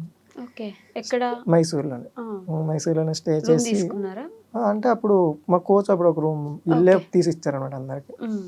సో అక్కడ షిఫ్ట్ అయ్యి మొత్తం అంటే ఆయన వెళ్ళిపోయాక మేము ఆడదామని చెప్పేసి కోచ్ ఏం లేదు, ఆయన ఫస్ట్ స్టార్టింగ్ 3 months మాకు ఏం నేర్పించారో అదే మేము ఆడుతుండేవాళ్ళం అనమాట. జస్ట్ ఆయన నేర్పించిందే కంటిన్యూ నేషనల్స్ వరకు. నేషనల్స్లో మెడల్ అయితే ఏమైనా స్పాన్సర్స్ దొరుకుతాయని. సో నేషనల్స్లో మా 2 ఫ్రెండ్స్కి మెడల్ అయ్యింది, వాళ్ళకి స్పాన్సర్స్ దొరికారు. వాళ్ళకి చూసి జస్ట్ మనకు కూడా నెక్స్ట్ దొరుకుతుంది, ఎందుకు వదలడం అని చెప్పేసి మేము అదే హోప్తో స్టార్ట్ చేసాం. సో స్టార్ట్ చేశాక అంతా బాగానే ఉంది, కాకపోతే ఫైనాన్షియల్ సపోర్ట్ లేదు. ఇప్పుడు నెక్స్ట్ లెవెల్కి వెళ్ళాలంటే కోచ్ ఉండాలి, కోచింగ్ ఫీజు అంతా పే చేసుకోవాలి. సో ఆల్రెడీ ఇంటికి పే చేస్తున్నాను. సో అప్పుడు గవర్నమెంట్ నుండి వచ్చే పెన్షన్ అన్నీ క్యాన్సిల్ అయిపోయాయి నాకు. ఎందుకంటే అప్పుడు ఆంధ్ర రూల్ ప్రకారం ఎవ్రీ మంత్ వచ్చి ఫింగర్ ప్రింట్ పెట్టి తీసుకోలేము. సో నేను ఇక్కడ మైసూర్ నుండి స్టార్ట్ అయితే ఈరోజు మార్నింగ్ 8 o'clock స్టార్ట్ అయితే రేపు ఈవినింగ్ 4:35 అవుతుంది. ఇంత లాంగ్ జర్నీ ట్రైన్లో కూర్చొని చాలా సఫర్ అవుతుండేవాడిని. సో 3,000 కోసం ఎంత కష్టపడలేకపోతుంది, అప్పుడు 3,000 అప్పుడు ఎంత కష్టపడలేకపోతుంది అని చెప్పేసి పెన్షన్ క్యాన్సిల్ చేసుకున్నాను. క్యాన్సిల్ చేయించుకొని జీరో ఇన్కమ్. సో స్టార్టింగ్లో ఫ్రెండ్స్కి అంతా అడిగేవాడిని, ఏదైనా హెల్ప్ ఉంటే సపోర్ట్ చేసేటోళ్ళు ఉండేవాళ్ళు. లక్ ఏంటంటే మేము ఇంత సర్వైవ్ అవుతున్నానంటే నాకు యాక్సిడెంట్ అయ్యాక కలిసిన ప్రతి ఫ్రెండ్ను సో ఫుల్ సపోర్ట్. ఎలా అంటే వాళ్ళ చేతులు అయినా అవ్వకపోయినా సరే ట్రై చేసి పుష్ చేసేటోళ్ళే. మా రూమ్మేట్స్ అంతే, అందరూ నేను ఎలా అయినా ఉండని కానీ చాలా బాగా చూసుకుంటారు అనమాట అలా. సో తర్వాత ఫ్రెండ్స్ సపోర్ట్ ద్వారా వచ్చిన తర్వాత అప్పుడు జొమాటోది అప్పుడు స్టార్ట్ అయింది, నియో బోల్ట్తో వాళ్ళు కాంటాక్ట్ అయ్యి ఉన్నారు అనమాట. అంటే ఈ వీల్ చైర్ వాళ్ళు జొమాటో వాళ్ళతో. సో ఇలా వీల్ చైర్లో కూడా జొమాటో చేయొచ్చు అని చెప్పంటే, సో జొమాటో చేయడం కష్టమేమో ఈ రోడ్లపై తిరగడం అని చెప్పేసి అప్పుడు నేను టెలికాలింగ్స్ అంతా ట్రై చేసేవాడిని. టెలికాలింగ్ చేసేటోళ్ళం కానీ ఎలా అంటే వాళ్ళు టైమింగ్, సో వాళ్ళు చెప్పిన టైంకి మనం లాగిన్ అవ్వాలి. సో నేను గేమ్ వదిలేసి జాబ్ చేయంటే నాకు అది ఇష్టం లేదు. ఇంకా నేను ఆడాలి అనేది. సో నాకు గేమ్ వదిలేసి జాబ్కి ఉండాలంటే కష్టమైంది, లేదు అలా అవ్వదు అనేవాడిని. ఫ్లెక్సిబుల్ టైమింగ్ అడిగితే పాసిబుల్ అవ్వదు అనేవాళ్ళు. సరే ఇలా అని చెప్పి ఏదో చేస్తూ జొమాటో అప్పుడు వీల్ చైర్ తెలిసింది కాబట్టి స్టార్ట్ చేశాను జొమాటో స్టార్ట్ చేయడం. నేను స్టార్ట్ చేసిన కొత్తలో 20-30 రూపీస్ అంతే ఇచ్చేవాళ్ళు. కాకపోతే డిసేబుల్కి అని చెప్పి ఒక ఐడియా ఉంటుంది. మాకు 7 కిలోమీటర్స్ లోన్ ఆర్డర్స్ ఇస్తారన్నమాట. సో 20-30 రూపీస్ ఇచ్చేవాళ్ళు. అప్పుడు మార్నింగ్ ప్రాక్టీసెస్ వచ్చి మధ్యాహ్నం 1 to 3 చేసేవాడిని జొమాటో. మళ్ళీ ఈవినింగ్ రెస్ట్ చేసి మళ్ళీ నైట్ 6 to 10 చేసేవాడిని. 2 times చేసేవాడిని. అంటే అప్పుడు పెన్షన్ అయిపోయింది, మొత్తం అంతా ఇన్కమ్ అయిపోయింది. అన్నిసార్లు ఫ్రెండ్స్కి అడగలేము, నాకు కరెక్ట్ అనిపిస్తలేదని చెప్పేసి అప్పుడు 2 times అంటే మీ మమ్మీ వాళ్ళు అసలు పూర్తిగా పట్టించుకోవడం ఆపేసారు అంటే పట్టించుకోకపోవడం అలా ఏం లేదు. మేము ఏంటంటే వాళ్ళు డైలీ వర్కర్సే, వాళ్ళకి వచ్చేది వాళ్ళకే సరిపోతుంది. ఇప్పుడు నేను బ్యాడ్మింటన్ రిచ్ గేమ్, సో నేను చూస్ చేసుకున్నదే రిచ్ గేమ్. ఇప్పుడు నాకు ఎలా ఇవ్వాలన్నా సరే వాళ్ళు మంత్లీ 15,000 to 20,000 ఇవ్వాలంటే వాళ్ళు అస్సలు కాదు. సో వాళ్ళు కష్టపడేది వాళ్ళు తినడానికే అక్కడికి సరిపోతుంది. బెంగళూరులో కాస్ట్ ఆఫ్ లివింగ్ ఎక్కువ. మళ్ళీ నేను వాళ్ళకి ప్రెజర్ అయ్యి వాళ్ళకి అడిగేది వద్దని చెప్పి నేను ఇప్పుడు వరకు మా ఇంట్లో వాళ్ళకి ఎవరికి ₹1 అడగలేదు. ఓకే. సో ఫ్రెండ్స్ ద్వారానే ఇలానే ఫండ్ రైజింగ్ ఇలానే సర్వైవ్ అవుతున్నాం, కానీ ఇప్పుడు ఎవరికి ఇంట్లో వాళ్ళకి డబ్బులు అడగలేదు. సో అడగకుండానే తర్వాత జొమాటో స్టార్ట్ చేశాను. అప్పుడు నాది ఎలా అంటే ఎవ్రీ 2 months ఏదో ఒకటి అవుతుండేది. ప్రతిసారి కాదు, మామూలుగా ఇలా అంటారు కదా, దేవుడు ఏదో ఒకటి తీసుకెళ్తే దాన్ని భర్తీ చేయడానికి మనకి ఇంకా చాలా గట్టిగా ఏదో ఒకటి ఇస్తారు అని చెప్పేసి. మీ లైఫ్లో అది జరిగినట్టు అనిపించట్లేదు అసలు? లేదు మేము, జరిగింది కదా పారాషెట్లర్ అవ్వడమా? ఇండియా ప్రతిసారి ఏదో ఒకటి కొడుతూనే ఉన్నారు కదా, గట్టి దెబ్బలే పడతా ఉన్నాయి. ఇండియాకి ఆడడం అనేది అంత సింపుల్ థింగ్ కాదు మేము అదైతే.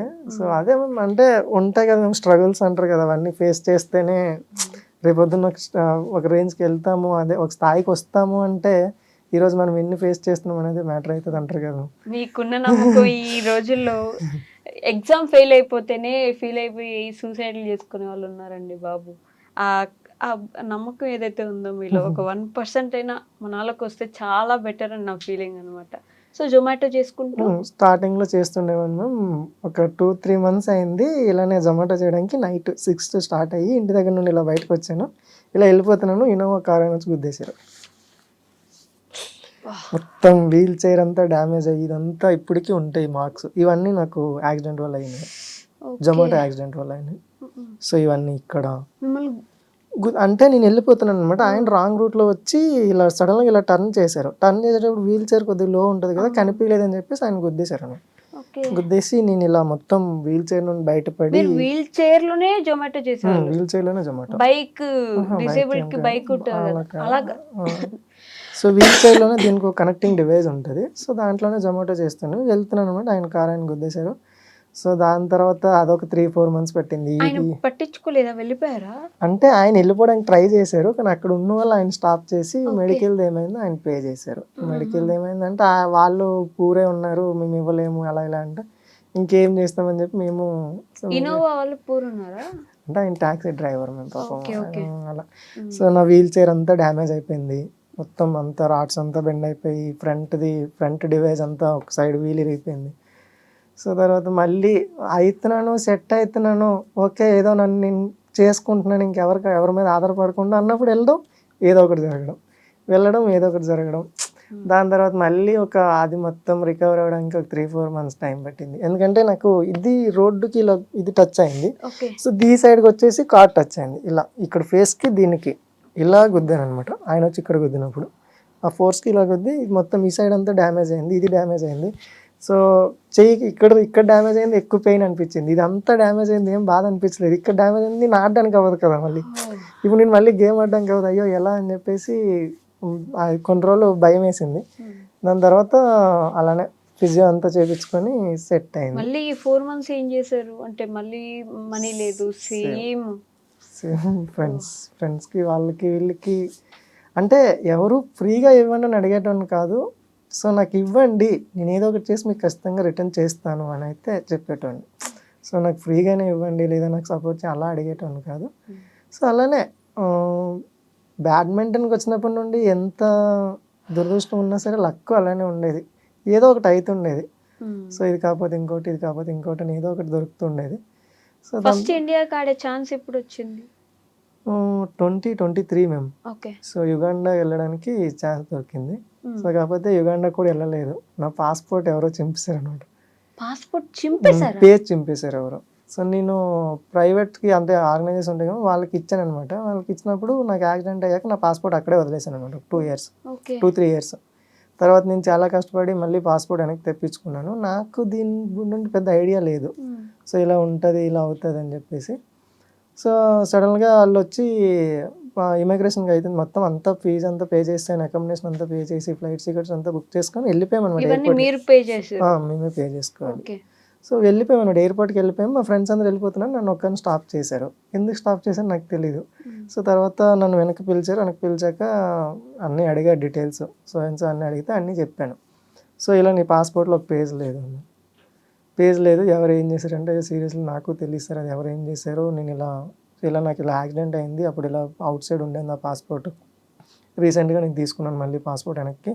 సో అని చెప్పేసి అంటే ఆయన ఏం చేశారు, వాళ్ళు ఏం చేశారంటే ఇలా పేజ్ మిస్ అయిందని చెప్పేసి ఒక లెటర్ రాసి నా పాస్పోర్ట్ సీజ్ చేసి సో నన్ను పైనుండి కిందకి పంపించేసి నా లగేజ్ మొత్తం అవుట్ సైడ్ పెట్టేశారు ఓయ్యో! వెనక్కి పంపించేశారు. మొత్తం. ఓకే. సో నాకు ఫస్ట్ టైం దొరికిన అవకాశం ఆ టోర్నమెంట్‌కి వెళ్ళడానికి చాలా కష్టంగా స్పాన్సర్స్ దొరికారు. చాలా ఇంట్రెస్టింగ్‌గా ఉండేది. వెళ్తున్నాను, ఇండియాకి రిప్రజెంట్ చేయడానికి వెళ్తున్నాను, నేను రెడీ అవుతున్నాను అనే ఫీల్‌లో కరెక్ట్‌గా అది మొత్తం మళ్ళీ రిటర్న్ అయిపోయింది. మళ్ళీ ఎక్కడి నుండి స్టార్ట్ చేశానో మళ్ళీ అక్కడికే వచ్చేసానా అనే ఫీల్ వచ్చేసింది. అంటే స్టార్టింగ్ 0 నుంచి స్టార్ట్ అయ్యాను. మళ్ళీ అక్కడికే వచ్చేసానా, పాస్పోర్ట్ చింపడం ఏంటి ఇప్పుడు వరకు. చాలామంది నాకు నమ్మి డబ్బులు ఇచ్చారు. వాళ్ళందరికీ ఏం ఆన్సర్ చెప్తాను నేను? ఇలా నా పాస్పోర్ట్ చింపేశారు, వెళ్ళలేకపోయాను అని చెప్పలేను కదా. ఎవరికైనా వచ్చే డౌట్ నువ్వు చూసుకోవాలి కదా అని. కానీ నాకు ఇలా చింపుతారు, అది ఇలా ప్రాబ్లం అవుతుందో నాకు తెలియాలి కదా. సో నాకది తెలియలేదు. ఎలా పూర్ణ గారు అసలు ఎన్నిసార్లు ఎలా నిలబడుతున్నారు అసలు ప్రతిసారి? ఏమో తెలీదు. కాకపోతే దాని నుండి ఇది కరోనా అంటే ఫస్ట్ టైం పాజిటివ్ వచ్చిందన్నప్పుడు దానికన్నా సో గేమ్‌కి వెళ్ళలేకపోయినప్పుడు బెంగుళూరు నుండి మైసూర్‌కి వచ్చేంత వరకు ట్రైన్‌లో ఎంత ఏడ్చుంటానో నాకే తెలీదు. అంత ఫీల్ అయ్యాను. ఇదేంటి ఇంత కష్టపడి ఇక్కడి వరకు వచ్చి మళ్ళీ సడన్‌గా ఇలా అవ్వడం ఏంటి? ఏం జరుగుతుంది లైఫ్‌లో? ఇలానే అనుకోని అలానే మళ్ళీ వాపస్ వచ్చాను. మళ్ళీ సేమ్ మళ్ళీ లేచి నిలబడాలి అని చెప్పి మళ్ళీ వాళ్ళు ఇచ్చిన రిసిప్ట్స్ అన్నీ పట్టుకొని ఒక లెటర్ రాసి విశాఖపట్నం వెళ్ళి విశాఖపట్నం పాస్పోర్ట్ ఆఫీస్కి వెళ్ళి ఒక 3-4 టైమ్స్ మా విలేజ్ నుండి విశాఖపట్నం డైలీ వెళ్ళడం, మళ్ళీ మార్నింగ్ ట్రైన్కి వెళ్ళడం, ఈవినింగ్ ట్రైన్కి వాపస్ ఇంటికి వెళ్ళడం, ఒక 3-4 టైమ్స్ తిరిగి వాళ్ళకి లెటర్స్ అంతా ఇచ్చి ఫైన్ కట్టించుకొని మళ్ళీ కొత్త పాస్పోర్ట్కి అప్లై చేసి మళ్ళీ పాస్పోర్ట్ వచ్చింది. పాస్పోర్ట్ వచ్చిన తర్వాత ఏంటంటే మా విలేజ్ అడ్రస్కి వెళ్తుందేమో. సో పాస్పోర్ట్ వచ్చింది. అది నార్మల్గా నాకు ఫోటో పెట్టమని అనమాట. ఫోటో పెట్టమంటే మా అమ్మ వాళ్ళు ఏం చేశారు, అక్కడ ఎవరో వర్క్ చేస్తుంటే వాళ్ళకి ఇచ్చారు. ఆయన ఏమి ఆ మట్టి చేస్తే ఇలా మొత్తం పేపర్ని అంతా పెట్టేశారు. అది అయ్యో ఇన్ని రోజులు కష్టపడి తిరిగి మళ్ళీ ఇది పాడైపోయిందంటే ఆ పాస్పోర్ట్ మళ్ళీ డ్యామేజ్ పాస్పోర్ట్ అంతా పెట్టేస్తారేమని భయం. మళ్ళీ దాన్ని ఫొటోస్ అంతా తీసి గూగుల్లో ఎదికి మళ్ళీ అది కూడా క్లారిటీ లేకపోతే మళ్ళీ మైసూర్ వచ్చి మైసూర్లో పాస్పోర్ట్ ఆఫీస్కి వెళ్ళి సో అక్కడ వాళ్ళకి చూపించి మళ్ళీ దాంతో లైట్గా ఏదైనా చేయాలేమో అని చెప్పి వాళ్ళని అడిగి ఏం అవసరం లేదని చెప్పి వాళ్ళు చెప్పాక సో దాని తర్వాత 2024 ఇండోనేషియా టోర్నమెంట్ 2023-24 అనుకుంటాము ఇండోనేషియా టోర్నమెంట్కి బయలుదేరాను అనమాట. డబ్బులంతా కట్టాను, ఫ్లైట్ టికెట్స్ అంతా, కానీ ఇమిగ్రేషన్కి వెళ్తున్నాను కానీ మొత్తం డబ్ పంపిస్తారా, అది పాస్పోర్ట్ కొత్తది వచ్చింది ఓకే, ఆ డ్యామేజ్ అది ఆ మార్క్ చూసి పంపిస్తారా మళ్ళీ ఏమవుతుందో అని చెప్పేసి మాతో పాటు వచ్చిన వాళ్ళందరూ ఏం చేశారంటే నా వెనక్కి వచ్చేసారు అనమాట. ఫస్ట్ నేను వెళ్ళని అని చెప్పేసి మళ్ళీ లాస్ట్ టైం తర్వాత అవుతుందేమని. సో వాళ్ళందరూ వెనక్కి వచ్చేసారు. లాన్కి వెళ్ళాను. అప్పుడు లక్కీలు ఏంటంటే వాళ్ళు ఇమిగ్రేషన్ వేసిన వాళ్ళు కరెక్ట్గా ఆ మార్క్ పైన ఇలా స్టాంప్ వేస్తారు. అమ్మయ్య అనుకున్నాను. లాన్కి వెళ్ళాక అమ్మయ్య ఈసారి అని చెప్పేసి ఇండోనేషియాకి వెళ్ళాను. సో ఫస్ట్ క్లాసిఫికేషన్ లెవెల్ ఉంటుంది. ఫస్ట్ మేము క్లాసిఫై అవ్వాలి. అంటే ఇలా కొంతమంది కాల్ కట్ అయిన వాళ్ళు WH1, WH2 2 కేటగిరీలు ఉంటాయి వీల్ చైర్లో. సో ఆ కేటగిరీస్ కోసం అంటే క్లాసిఫికేషన్కి వెళ్ళాను. సో ఫస్ట్ టోర్నమెంట్కి దానికి వెళ్ళాను. ఆ క్లాసిఫికేషన్ కూడా కంప్లీట్ అవ్వలేదు. సో ఆయన ఏంటంటే నాకు WH1 ఇవ్వాలా 2 ఇవ్వాలన్నది కన్ఫ్యూజన్. సో వాళ్ళకి అంటే కంప్లీట్ 0 ట్రంక్ బ్యాలెన్స్ ఉండాలి. సో నాకు ట్రంక్ బ్యాలెన్స్ లేదు, 0నే. కాకపోతే ఏంటంటే నా బాడీ నేను కూర్చుని చూస్తే నాకు ట్రంక్ బ్యాలెన్స్ ఉందన్నట్టు అనిపిస్తుంది. సో వాళ్ళ మూమెంట్స్ అంతా చెక్ చేసి లేదు నువ్వు కొన్ని రిపోర్ట్స్ తీసుకొస్తేనే అప్పుడు కన్ఫర్మ్ చేస్తామంటే మళ్ళీ బ్యాక్ వచ్చి మళ్ళీ రిపోర్ట్స్ అన్నీ రెడీ చేసుకొని మళ్ళీ థాయిలాండ్ టోర్నమెంట్కి ట్రై చేశాను. ఇండోనేషియా టోర్నమెంట్ ఆడలేదు. ఆడాను. అంటే ఓకే. ఆడాను. కాకపోతే కంప్లీట్ 100% ఆడడానికి లేదు. ఎందుకంటే ఫుల్ ఆడితే ఎక్కడ మళ్ళీ WS2 చేస్తారేమో, అది నా కేటగిరీ కాదు. సో ఆ కేటగిరీ కొద్దిగా హార్డ్ ఉంటది. So okay. మళ్ళీ అదొక భయము. అక్కడ ఆడలేదు. మళ్ళీ తర్వాత థాయిలాండ్‌కి ట్రై చేశాను. థాయిలాండ్ వెళ్ళాక అప్పుడు వాళ్ళు ఏమేమి డాక్యుమెంట్స్ అడిగారో అన్నీ సబ్మిట్ చేశాక అప్పుడు WS1కి వేసారు మళ్ళీ. బయట దేశంలో ఎలా చూస్తారంటే? మేము అక్కడ రెస్పెక్ట్ బాగుంటుంది మేము. ఏంటంటే రెస్పెక్ట్ మీన్స్ అంటే అక్కడ పాపులేషన్ తక్కువ ఉంటుంది కదా మేము. అంటే అన్ని దగ్గరలో వీల్ చైర్ యాక్సెస్ బాగుంటుంది. ఓకే. సో మనం ఎక్కడికైనా వెళ్ళాలి, ఇప్పుడు ఒక బస్సులో ట్రావెల్ చేయాలంటే మనం అక్కడికి వెళ్ళి స్టాప్ చేసిన వెంటనే వాళ్ళు బస్ డ్రైవరే స్టాప్ చేసి బస్ దిగి మన కోసం ర్యాంప్ వేసి మనం లోపల కూర్చోబెట్టి మన వీల్స్కి అంతా ఇది బెల్ట్ వేసి సో అంతా కంఫర్టబుల్ ఉందన్నాకే స్టార్ట్ చేస్తారు. వావ్. ప్రతి దగ్గర ఫెసిలిటీ ఉంది వీల్ చైర్ ఫెసిలిటీ. ఆల్మోస్ట్ మేము అవుట్ ఆఫ్లో ఎక్కడికి వెళ్ళినా సరే వీల్ చైర్ యాక్సెస్ అయితే ఈవెన్ హైవేలో మామూలుగా హైవేలో వెళ్ళడానికి కూడా డివైడర్ మధ్యలో ఎక్కడో దగ్గర ర్యాంప్ ఉంటుంది. సో మనం ఎక్కి దిగడానికి ఎక్కడో దగ్గర ర్యాంప్ ఉంటుంది. ఓకే. సో ఇక్కడికి వెళ్ళినా సరే ఇక్కడ ఇంత ప్లేస్లో వీల్ చైర్ యాక్సెస్ లేదు అనేది ఎక్కడ ఉండదు. ఇండియాలో కష్టం. ఇండియాలో కష్టం. జాలి మాత్రం చూపిస్తారు కదా మన వాళ్ళు. చూపిస్తారు మనల్ని, జాలి చూపిస్తారు. వాళ్ళకేమనిపిస్తుంది మనం చెప్పలేము. జాలి చూపిస్తారు. అంటే జాలితో మాత్రమే మీరు ట్రావెలింగ్ చేయలేరు, జాలితో మాత్రమే మీరు వాష్రూమ్ ఫెసిలిటీ యూజ్ చేసుకోలేరు, జాలితో మాత్రమే లిఫ్ట్ ఎక్కలేరు. మేము ఎలా అంటే జాలి చూపిస్తారు, అదే జాలి చూపించిన వాళ్ళు ఇప్పుడు హ్యాండిక్యాప్ బోగి ట్రైన్కి ఒక్కటే ఉంటుంది మేము. సో జాలి చూపిస్తారు, అయ్యయ్యో పాపం అంటారు. అదే హ్యాండిక్యాప్ బోగిలో అందరూ 40% కూర్చుని పోతారు. సో అందరు వచ్చి కూర్చుని పోతారు. సో పోనీలే పాపం కూర్చున్నారు కదా, వాళ్ళు జర్నీ చేసేటోళ్ళు కదా ప్లేస్ ఇస్తే సో నెక్స్ట్ మనం కూర్చోడానికి ప్లేస్ ఉండదు అక్కడ. సో కొంతమంది వస్తారు ఏబుల్ బాడీ వాళ్ళే, నా వీల్ చైర్ ఉండాలి, నేను వాష్రూమ్కి వెళ్ళాలంటే వీల్ చైర్ ఉండాలి, 10 సార్లు అడగలేను కదా, సో వీల్ చైర్ తీసుకెళ్ళి అక్కడ పెట్టేసమంటారు. ఓకే. సో కొంతమంది వస్తారు ఇది ఎందుకు ఇక్కడ ఉంది అక్కడ పెట్టండి అంటారు. అసలు వాళ్ళకి రైట్ లేదు యాక్చువల్లీ, ఆ డిసేబుల్ బోగిలోకి రావడానికి లేదు. సో అయినా సరే ఇలా మళ్ళీ వాళ్ళే మన దగ్గరకు వచ్చి అయ్యయ్యో పాపం అంటారు.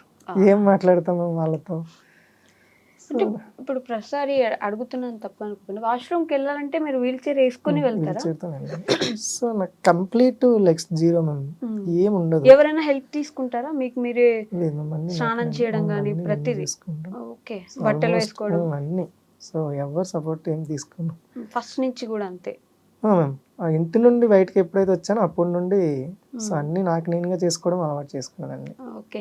అంటే ఎక్కడ ఈ నెవర్ గివ్ అప్ యాటిట్యూడ్ అని చూడండి, అది ఎలా మొదలైందంటే దేవుడికి కూడా ఎదురు నిలబడుతున్నారు మీరేంటి, నేను ఆగను, నువ్వు ఎంత ఆపాలని ప్రయత్నించినా నేను పోతానే ఉంటా, నేను పోరాడుతూనే ఉంటా, నువ్వు చూడు నేను నీతో పందెం కాస్తున్నా అన్నట్టు ఆయనకి మీరు ఎదురుగా నిలబడ్డారు, అడ్డంగా నిలబడిపోయారు. నేను చేస్తాను, నువ్వు ఎన్నైనా పెట్టు, నేను ఇలానే పోతా ఉంటాను, నువ్వేం చేస్తావు నేను చూస్తా ఉండని చెప్పినట్టు పోతా ఉన్నారు. ఎలా వచ్చింది నెవర్ గివ్ అప్ యాటిట్యూడ్ అసలు? అంటే ఫస్ట్ థింగ్ తెగించేసాను మ్యామ్ నేను, ఏమైనా జరగని. సో ఆల్రెడీ ఆ బాడీ పోయింది, ఆ ఫ్లైట్ పోయింది, ఇంకేం లేదు నా దగ్గర పోవడానికి. పోయేది ఇంకేమీ లేదు నా దగ్గర, నేను ఉన్నాను అంతే పోతే. సో నేను ఎవరికి నా సైడ్ నుండి నేను ఎవరికి హోప్ ఇవ్వను, ఇలా నేను నా సైడ్ నుండి మీకు 100% చేస్తానని కానీ లేకపోతే ఇలా అని కానీ ఏముండను.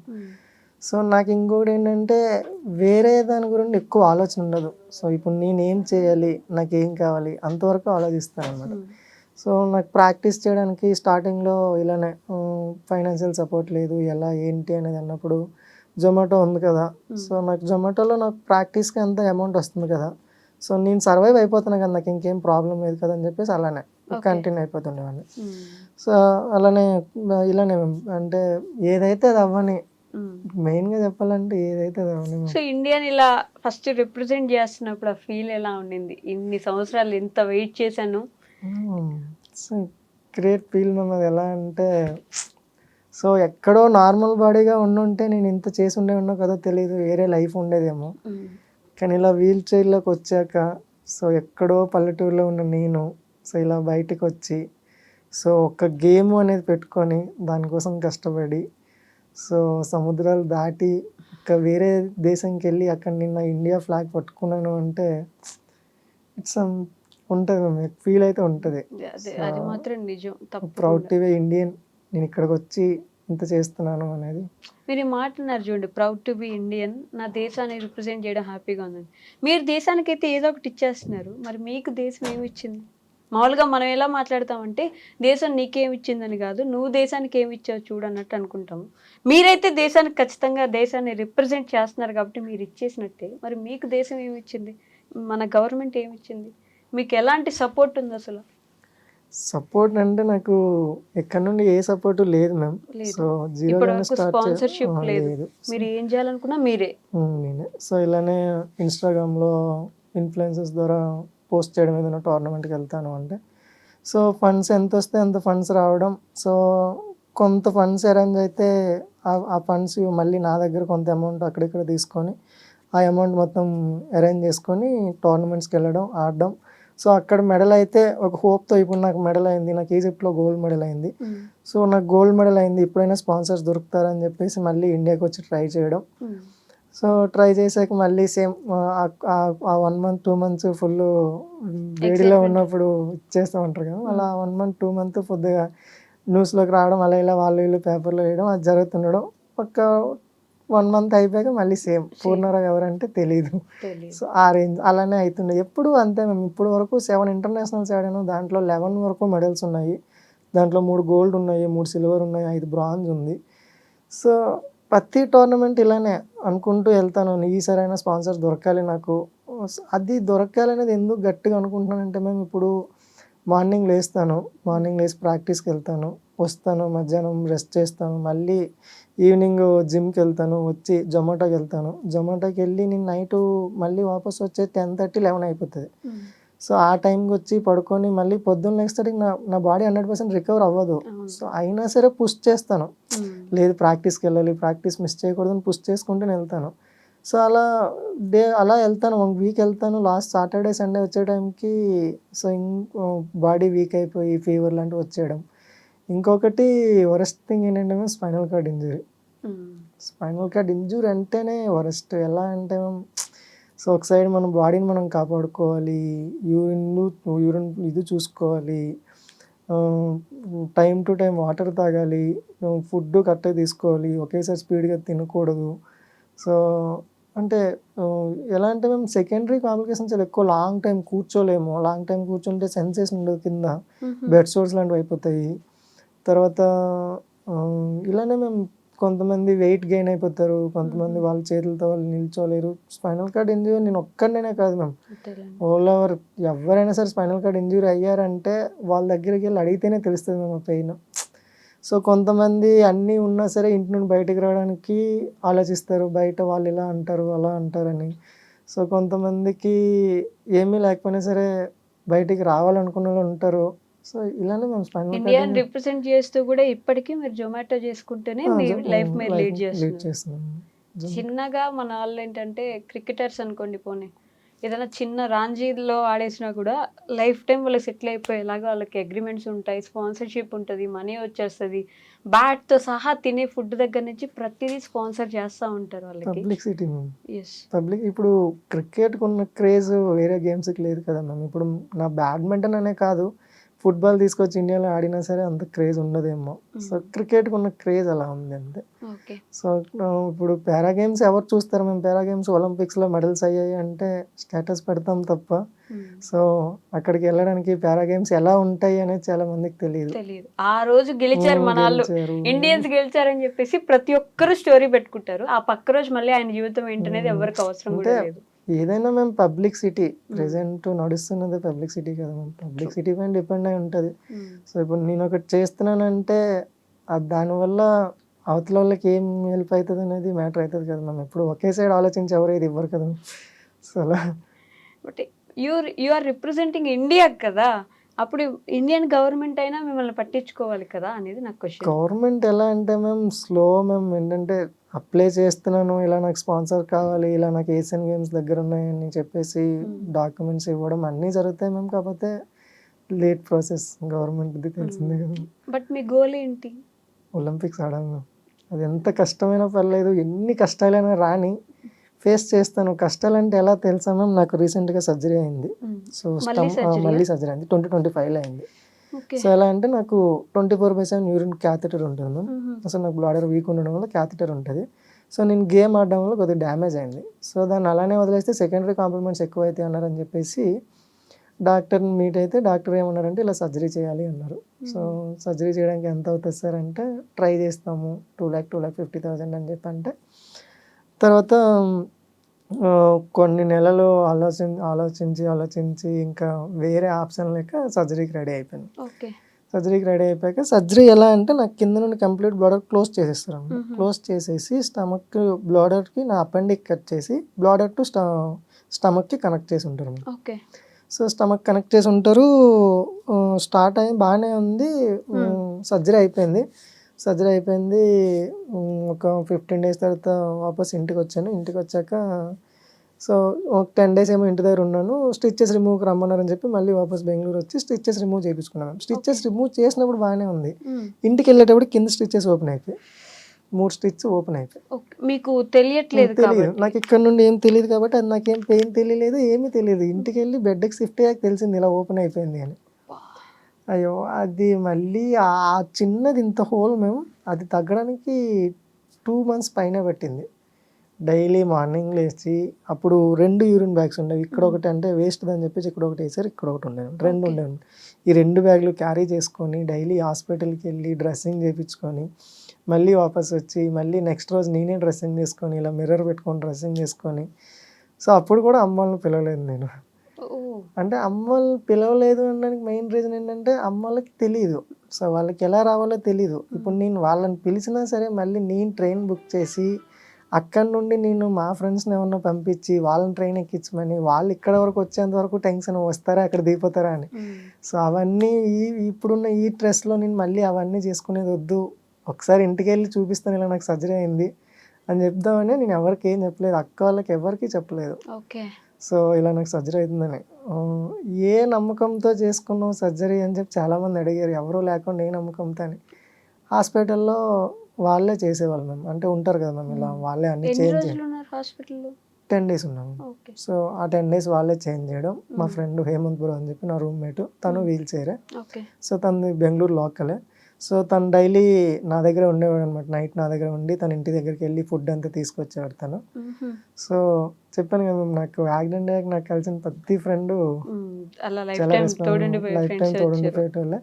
సో నా రూమ్మేట్స్ అవన్నీ ఎవరైనా ఉన్నాయి. సో డ్రెస్సింగ్ మీరే చేసుకుని నేనే మిర్రర్లో చూసుకొని యూరిన్ బ్యాగ్స్ అంతా క్యారీ చేసుకొని 2 బ్యాగులు. ఇంకో బ్యాగు కిందనున్న బ్యాగు యాక్చువల్లీ 1 monthకి తీసేయాలి. ఈ స్టిచెస్ ఓపెన్ అయిపోవడం వల్ల అది 2 months టైం పట్టింది కిందనున్న బ్యాగ్ తీయడానికి. సో ఆ బ్యాగ్ తీసేటప్పటికి ఇక్కడ ఆల్రెడీ పైప్ పెట్టి ఆ హోల్ అలానే ఉండిపోయింది అనమాట ఓపెన్. సో మళ్ళీ ఈ హోల్ క్లోజ్ అవ్వడానికి కొంత టైం పట్టింది.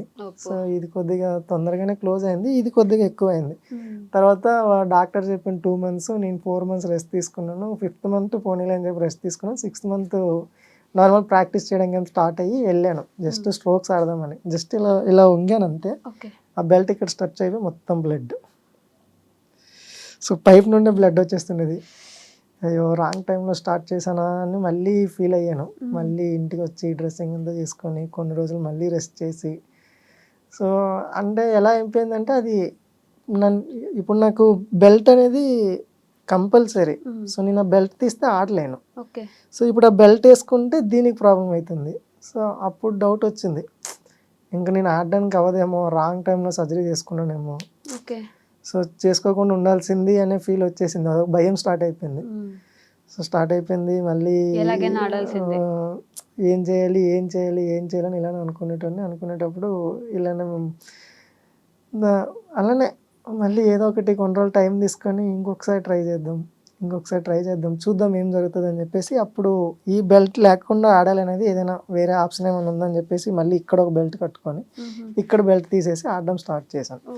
స్టార్ట్ చేశాక ఇలానే మళ్ళీ ఆ బెల్ట్ ఎక్కడో ఏదో ఒకటి ఇలా బెండ్ అయ్యేటప్పుడు ఇక్కడ పైప్ ఉంటుంది కదా, ఇలా పైప్ ఇలా మేలకి టచ్ అయినప్పుడు ఇక్కడ బ్లడ్ లాగా లేకపోతే ఏదో ఒకటి ఫస్ట్ తను బయటకు వస్తుండేది ఫస్ట్ లాగా. సో దాని నుండి ఎలా అంటే భయం వేసేసింది, ఇంకా ఆడడానికి అవ్వదేమో, కష్టమవుతుందేమో అని చెప్పేసి. కానీ మైండ్లో మాత్రం ఒకటే, అసలు ఎట్లా అంటే కాలు ఇరిగిందా నేనే కుట్లేసుకుంటా అన్నట్టు మీరు ప్రతిరోజు ఏది వస్తే అది ఇది చేసుకుందాం అన్నట్టు ఒక్కొక్కటి వస్తుంది, అది చేసుకుంటూ పోతూనే ఉన్నారు ముందుకి, ఆగట్లేదు. వదలొద్దు అనేది మైండ్లో ఎక్కువ ఉండేది.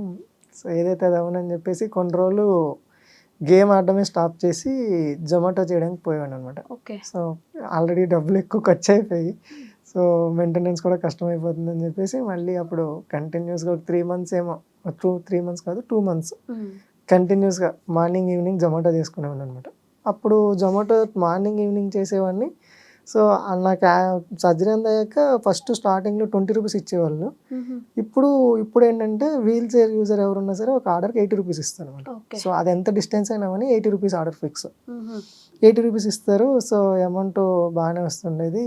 సో మధ్యాహ్నం ఒక 3 అవర్స్, ఈవినింగ్ ఒక 3 అవర్స్ వెళ్ళి, సో కొంత అమౌంట్, సో ఎవరికొవరికి ఒక 50,000 అయినా క్లియర్ చేద్దాం, అంత అమౌంట్ అయినా ఎలానో గేమ్కి వెళ్ళట్లేదు కదా, ఆ అమౌంట్ అయినా చేసుకుందాం అని చెప్పేసి ఇంకా జొమాటో కంటిన్యూస్గా ఒక 2 మంత్స్ జొమాటో చేసి ప్రాపర్గా ఫుడ్ తింటూ అలానే ఇది హీల్ అవ్వని ఫుల్ టైం ఇద్దామని చెప్పేసి, సో పూర్తిగా ఆపేయడం కన్నా కొన్ని రోజులు రెస్ట్ ఇవ్వడం బెస్ట్ కదా అనే ఫీల్ వచ్చి, సో అలానే కొన్ని రోజులు స్టాప్ చేసి జొమాటో చేసి అలానే ఆ డబ్బులు కొద్దిగా అక్కడిక్కడ ఇవ్వడం అలా చేసుకొని, సో కంటిన్యూ చేశాను. తర్వాత బ్రతకడం అంటే వామ్మో ఇంత కష్టమా? రోజు తీసుకునే తిండి దగ్గర నుంచి పీల్చుకునే గాలి వరకు, పడుకునే బెడ్ వరకు ప్రతిదీ పోరాడి తెచ్చుకుంటున్నారు మీరు. ఒక్కటి కూడా అట్లా ఉన్నదే లేదు మీకు. పడుకోవాలంటే కష్టం, తినాలంటే కష్టం, ఎక్కువ తినకూడదు, తక్కువ తినకూడదు, దాన్ని ప్రాపర్గా తినాలి, ఎలా వెళ్ళాలి. అమ్మో, లైఫ్ని ఎలా బ్రతికారండి బాబు! ఇన్ని సంవత్సరాలు లీడ్ చేస్తున్నారంటే ఇంకా ఆగకుండా హ్యాట్స్ ఆఫ్. ఆల్మోస్ట్ 7.5 years పైన అయింది నాకు యాక్సిడెంట్ అయ్యి. 2017 అయింది. సో 8 to 9 ఆ రేంజ్లో ఉంది. అప్పటి నుండి సేమ్ ఇదే లైఫ్, ఎక్కడ ఏమీ చేంజ్ అవ్వలేదు, చేంజ్ అవ్వకుండా పోదు అనేది నా హోప్. ఎక్కడో ఒక దగ్గర ఎవరో ఒక్కరికి కనెక్ట్ అయినా చాలు, నాకు కంప్లీట్ స్పాన్సర్స్ దొరకొచ్చేమో. సో ఇంకొకటి, నాకు పోయింది అనే దాని మీద ఎక్కువ పెద్ద ఇప్పుడు ఇంతవరకు ఇన్ని అనుభవించాను అనేది ఎప్పుడు పెద్ద ఫీల్ ఉండదు మ్యామ్. అయిపోయింది, అది ఆల్రెడీ అయిపోయింది, మర్చిపోయాం దాన్ని.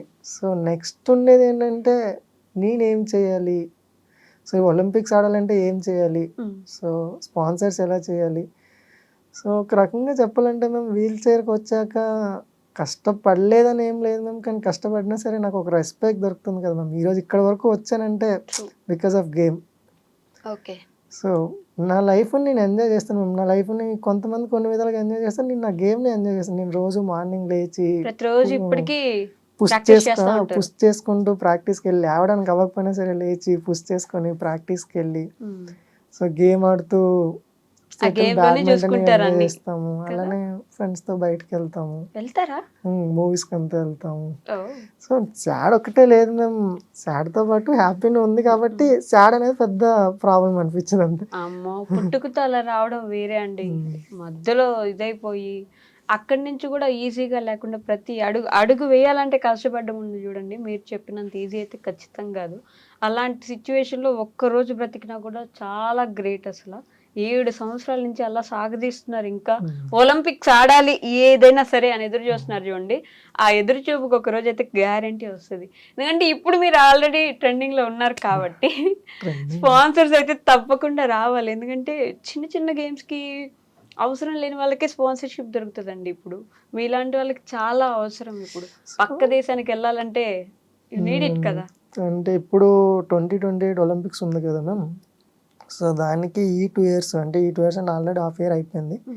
ఈ ఇయర్లో ఒక 3 tournaments ఆడి నెక్స్ట్ ఇయర్ ఒక 9 tournaments ఆడితే ఇప్పుడు నా ర్యాంకు టాప్ వచ్చేసి 20లో ఉండేది మ్యామ్. ఓకే. సో నాకు స్పాన్సర్స్ లేకపోవడం వల్ల కరెక్ట్గా నేను ప్రాపర్గా పార్టిసిపేషన్ చేయకపోవడం వల్ల సో 20 నుండి 37 వరకు ఏమో వచ్చేసింది ఇప్పుడు. ఓకే. సో అది నేను ఇంకా అలా ఆడడం ఆపేస్తే ఇంకా అలా పోతూ ఉంటుంది. ఇంకొకటి ఏంటంటే మేము నాది 100% నేను ఎఫర్ట్ వేసి చేద్దామన్నా సరే ఎలా అంటే ఇప్పుడు టోర్నమెంట్కి వెళ్తాను, టోర్నమెంట్కి వెళ్ళేటప్పుడు రౌండ్స్ అంతా ఫినిష్ చేసుకుని ప్రీ క్వార్టర్స్ వరకు వస్తాను. ప్రీ క్వార్టర్స్కి వచ్చేటప్పటికి టెన్షన్. ఎందుకు టెన్షన్ వచ్చేస్తుంది అంటే, సో అంటే నాకు స్పాన్సర్ చేసిన వాళ్ళు నాకు మెడల్ అవ్వకపోతే పాపం వాళ్ళు స్పాన్సర్ చేసి వాళ్ళకి ఏమి ఇవ్వలేకపోతున్నాను అనే ఫీల్ ఒకటి. ఇంకొకటి అది సడన్గా టోర్నమెంట్కి వెళ్ళడం, ఆ ఎక్స్పోజర్ సడన్గా ఒక రౌండ్ క్రియేట్ చేసి ఇంకో రౌండ్కి వచ్చేటికి ఆ భయం వచ్చేయడం, ఆ టెన్షన్ 100% నా గేమ్ ఆడాను, అలా మొత్తం బ్లాంక్ అయిపోతాను అనమాట. సరే ఈ టోర్నమెంట్లో నేర్చుకున్నాను, నెక్స్ట్ టోర్నమెంట్ 100% నా 100% నేను ఇస్తాను అని రెడీ అవుతాను. నెక్స్ట్ టోర్నమెంట్కి స్పాన్సర్స్ దొరకరు. సో అంటే ఆల్రెడీ ఒక టోర్నమెంట్కి వెళ్ళడానికి వాళ్ళని అడుగుతాను, మళ్ళీ ఇంకో టోర్నమెంట్ అడిగితే ఒకసారి 2 సార్లు అయితే ఎవరిమైనా సపోర్ట్ చేస్తాం కానీ అన్నిసార్లు చేయలేం కదా. ఇంకో టోర్నమెంట్కి వెళ్తాను అనుకోవడం, మళ్ళీ సేమ్ డ్రాప్ అయిపోవడం, మళ్ళీ ఒక 3-4 మంత్స్ ప్రాక్టీస్ చేయడం, మళ్ళీ ఇంకొక టోర్నమెంట్కి వెళ్ళడం, మళ్ళీ కొత్త టోర్నమెంట్ అది నాకు. మళ్ళీ 3-4 మంత్స్ మళ్ళీ భయం బిల్డ్ అయిపోతుంది. అక్కడికి వెళ్ళాలి మళ్ళీ కొత్తగా ఉంటుంది, మళ్ళీ భయపడతాను. సేమ్ ఇదే సైకిల్ అవుతుంది మేము. కాకపోతే నాకు ఎవరు సింపుల్గా నాకు స్పాన్సర్ ఇవ్వనని ఎవరికి అడగట్లేదు మ్యామ్. జస్ట్ నాకు ఒక 2 years టైం ఇవ్వండి. సో మీరు ఎక్స్పెక్ట్ చేసిన రిజల్ట్ రాకపోతే ఓకే, క్యాన్సిల్ చేసుకోవచ్చు కదా మ్యామ్. సో నీకు చేసాము, ఇంక నువ్వు పర్ఫార్మెన్స్ చూపించలేకపోతున్నావు అని. సో అంటే మ్యామ్, అంటే అది చెప్పొచ్చు లేదు తెలియదు మ్యామ్, చెప్తున్నాను. సో అందరూ మనం గెలిచాక సపోర్ట్ చేస్తాము అంటారు మేము, కానీ ఇప్పుడు నేను టాప్ 10కి వస్తే నాకు ఎవరైనా స్పాన్సర్ చేస్తారు మేము. కానీ ఒక కంపెనీ వాళ్ళు తిని ట్రై చేస్తున్నాడు, తను 100% ఇస్తున్నాడు, మనం ఒక ఛాన్స్ ఇద్దాం, తనకి సపోర్ట్ చేస్తే కదా 10 దాకా వెళ్తాడు. వస్తాడా లేడనేది సరే, ఒక 1 year మనకు సపోర్ట్ చేస్తే మేము 1 year 12 months అనేది తక్కువ టైం ఏం కాదు మేము. 12 months లో చాలా చేంజ్ అవుతుంది. సో నేను ఒక 4-5 టోర్నమెంట్లు ఆడొచ్చు, నాకు కాన్ఫిడెన్స్ బిల్డ్ అవ్వచ్చు. నెక్స్ట్ టోర్నమెంట్ నేను ఎలా ఈ టోర్నమెంట్ వెళ్ళి గోల్డ్ మెడల్ కొడతానని కాన్ఫిడెన్స్ నాకు రావచ్చు. సో మీరు ఒక పర్సన్ ని చూడకుండా జస్ట్ ఒక ఎప్పుడో జరిగే ఒక టోర్నమెంట్ చూసి జడ్జ్ చేయలేరు కదా. అట్లీస్ట్ ఒక 1 year పాటు సపోర్ట్ చేస్తే ముందు మీకు ఆ ధైర్యం వస్తుంది, నేను నిలబడగలను, నేను ఆడగలను ఇక్కడ కూర్చొని అని చెప్పేసి. సో అది ఆ కాన్ఫిడెన్స్ రావడానికే ఛాన్స్ దొరకట్లేదు మేము. అయినా సరే ప్రాక్టీస్లో అనుకుంటూనే ఉంటాం, కానీ టోర్నమెంట్ ఎక్స్పోజర్ డిఫరెంట్ లెవెల్ ఉంటుంది కదా. అదేలేండి, ఎక్స్పోజర్ అంటే అది ఫేస్ చేసేసరికి ముందు సగం భయం వచ్చేస్తుంది. కానీ మీకేంటండి అసలు భయం, ఇన్ని ఫేస్ చేసి వచ్చారు, ఇది ఇంత జుజుబి ఇప్పుడు అది అలా కాదు మేము. ఇప్పుడు నాకు లైఫ్ మీద నాకు బతుకుతానో చచ్చిపోతే నాకు అది వేరే గోల్ లేదు. అంటే అది ఎలా ఏం జరుగుతుందో ఓకే అనుకుంటాను, కానీ నాకు గేమ్ అనేటప్పుడు ఒక గోల్ ఉంది. సో నాకు గేమ్ అనేటప్పుడు నేను ఎలా అయినా ఒలింపిక్ ఆడాలి అనేది నా గోలు. సో దానివల్ల ఆటోమేటిక్ భయం క్రియేట్ అయిపోతుంటుంది అనమాట. సో ఒక టోర్నమెంట్కి వెళ్ళేటప్పుడు సో ఆ భయం ఒక రౌండ్ క్రియేట్ చేసుకుని ఇంకో రౌండ్కి వెళ్ళేటప్పటికి ఆటోమేటిక్గా ప్రెజర్, భయం అది ఆటోమేటిక్గా వచ్చేస్తుంటుంది. సో దానివల్ల ఇక్కడ ఎంత ప్రాక్టీస్ చేసినా అక్కడికి వెళ్ళి పర్ఫామ్ చేయలేకపోతున్నాను. బట్ నాకు నేను చెప్పుకుంటాను, ఈరోజు లాస్ట్ కాదు, ఇంకా ఛాన్స్ ఉంది అనే చెప్పుకుంటాను ఇప్పుడు. సో ఇప్పుడు ఒక టోర్నమెంట్కి వెళ్ళి ఆడలేకపోయానంటే ఓకే, ఈరోజు ఇక్కడ నేర్చుకున్నాను, ఇది లాస్ట్ కాదు, నాకు ఒక ఛాన్స్ దొరుకుతుంది. ఆ ఛాన్స్ దొరికినప్పుడు కంటిన్యూ ఛాన్స్ దొరికినప్పుడు 100% ప్రూవ్ చేస్తాను. సో అది దొరికే వరకు వదలకూడదు అని పోరాడదాం అని ఫిక్స్ అయ్యారు. సో మా నుంచి అంటే సొసైటీ నుంచి ఏం ఎక్స్పెక్ట్ చేస్తున్నారు మీరు, అలానే గవర్నమెంట్ నుంచి ఏం ఎక్స్పెక్ట్ చేస్తున్నారు? సొసైటీ అంటే మేము ఎవరైనా అంటే అందరికీ అడిగేది ఏంటంటే మేము ఇప్పుడు హోటల్స్ ఇవన్నీ కడతారు కదా మేము, జస్ట్ వీల్ చైర్ వాళ్ళు వస్తారో రారో, కొన్ని హోటల్స్కి రాకపోవచ్చు. జస్ట్ అంత పెద్ద బిల్డింగ్ కట్టిన వాళ్ళకి చిన్న ర్యాంప్ కట్టడం పెద్ద మ్యాటర్ అవ్వదు కదా మ్యామ్. సో ర్యాంప్స్, పబ్లిక్ ప్లేసెస్లో ర్యాంప్స్, సో ఇలానే జాబ్ ఆపర్చునిటీస్ డిసేబుల్ వాళ్ళకి, వాళ్ళు ఏం చేస్తారులే అనుకోవడం కన్నా వాళ్ళకి ఒక ఛాన్స్ ఇచ్చి చూడండి. సో వాళ్ళు హ్యూమనే కదా, వాళ్ళకి ఒక ఛాన్స్ ఇస్తే చెప్పలేము కదా మేము ఎవరిలో ఏ టాలెంట్ ఉంటుందో. జాబ్ ఆపర్చునిటీస్ ఇవ్వండి, పబ్లిక్ ప్లేసెస్లో వీల్ చైర్ యాక్సెస్ పెట్టండి, హోటల్స్లో పెట్టండి, మూవీ థియేటర్స్లో పెట్టండి. నాకు చూడాలనిపిస్తుంది కదా మూవీస్ అని, మూవీ థియేటర్స్లో పెడితే ఇవన్నీ జస్ట్ రెస్పెక్ట్, వేరే విధంగా ఏం ఎక్స్పెక్ట్ చేయట్లేదు మేము. ఇలాంటి విషయాల్లోనే ఎక్స్పెక్ట్ చేసేది. సో ఇప్పుడు నేను ఎక్కడికైనా వెళ్తున్నాను, నాకు అక్కడ వీల్ చైర్ యాక్సెస్ ఉందంటే నేను ఎవరిని చూడకుండా వెళ్ళిపోతాను కదా, నాకు ఎవరు సపోర్ట్ అవసరం లేదు, జస్ట్ నేను వెళ్ళిపోతాను. ఎందుకంటే అక్కడ వీల్ చైర్ యాక్సెస్ ఉంది, ఇంకేం కావాలి నాకు వెళ్ళడం, ముందుకు వెళ్ళడం కావాలి, వీల్ చైర్ యాక్సెస్ ఉంది, వెళ్ళిపోతాను. సో జస్ట్ సొసైటీ నుండి ఎక్స్పెక్ట్ చేసేది ఇదే మ్యామ్. అంతే, ఎవరు వచ్చి ఏదో చేయవసరం లేదు, అవ్వాల్సిన ఫెసిలిటీ ఇస్తే చేయడానికి ఒక ఆప్షన్ ఇవ్వండి, మేము వెళ్ళిపోవడానికి ఒక ఆప్షన్ ఇవ్వండి అని అడుగుతున్నాం అంతే. ఓకే, గవర్నమెంట్ నుండి అంటే మేము తెలిసిందే కదా మేము, లేట్ ప్రాసెస్ ఎక్స్పెక్ట్ చేస్తారు మ్యామ్. ఎక్స్పెక్ట్ చేసిన వాళ్ళకి చేసినా హెల్ప్ అయ్యేది అంతే. గవర్నమెంట్ సైడ్ నుండి ఇంకేం మాట్లాడలేము. బట్ తప్పకుండా నేను నా నాలుగు మీద మచ్చలుండి అంటున్నాను పూర్ణ గారు, చూడండి మీరు ఒలింపిక్స్ ఆడాల్సిందే, ఇండియాకి మెడల్ తీసుకురావాల్సిందే, తీసుకొచ్చిన రోజు మీ సక్సెస్ మొత్తం ప్రపంచానికి ఎలా వినిపిస్తుంది అనే దానికోసం నేను ఎదురు చూస్తూ ఉన్నాను. ఇదంతా మీరు పడితేనే కదా ఆ రోజు విలువ ఏంటనేది అందరికీ అర్థమవుతుంది. ఆ రోజైతే మ్యాండేటరీ తప్పకుండా రావాలని అయితే మనస్ఫూర్తిగా కోరుకుంటున్నాను పూర్ణ గారు. Thank you so much. అసలు ఎంత ఇన్స్పైర్ చేశారు తెలుసా, నా లైఫ్ టైంకి సరిపోతుంది ఈ ఇన్స్పిరేషన్ నాకు. అంటే చిన్న చిన్న వాటికి లేదు అసలు ఏం నా జీవితం నాకే ఎందుకు ఇలా అని అనుకునే వాళ్ళందరికీ మీ ఇంటర్వ్యూ ఒక మోటివేషన్ అవుతుంది. ఏదైనా సరే ఎక్కడైనా సరే ఆ నెవర్ గివ్ అప్ యాటిట్యూడ్ అని చూడండి, అదే తీసుకెళ్ళిపోద్ది మిమ్మల్ని అక్కడ దాకా. తీసుకెళ్ళాలి కూడా. మిమ్మల్ని తీసుకెళ్ళకపోతే ఇంకా అసలు ఉండేం లాభం, దేవుడు కూడా ఖచ్చితంగా తీసుకెళ్తాడు. ఆ రోజు మళ్ళీ మీట్ అవుతుంది తప్పకుండా. థ్యాంక్ యూ అండి. Thank you.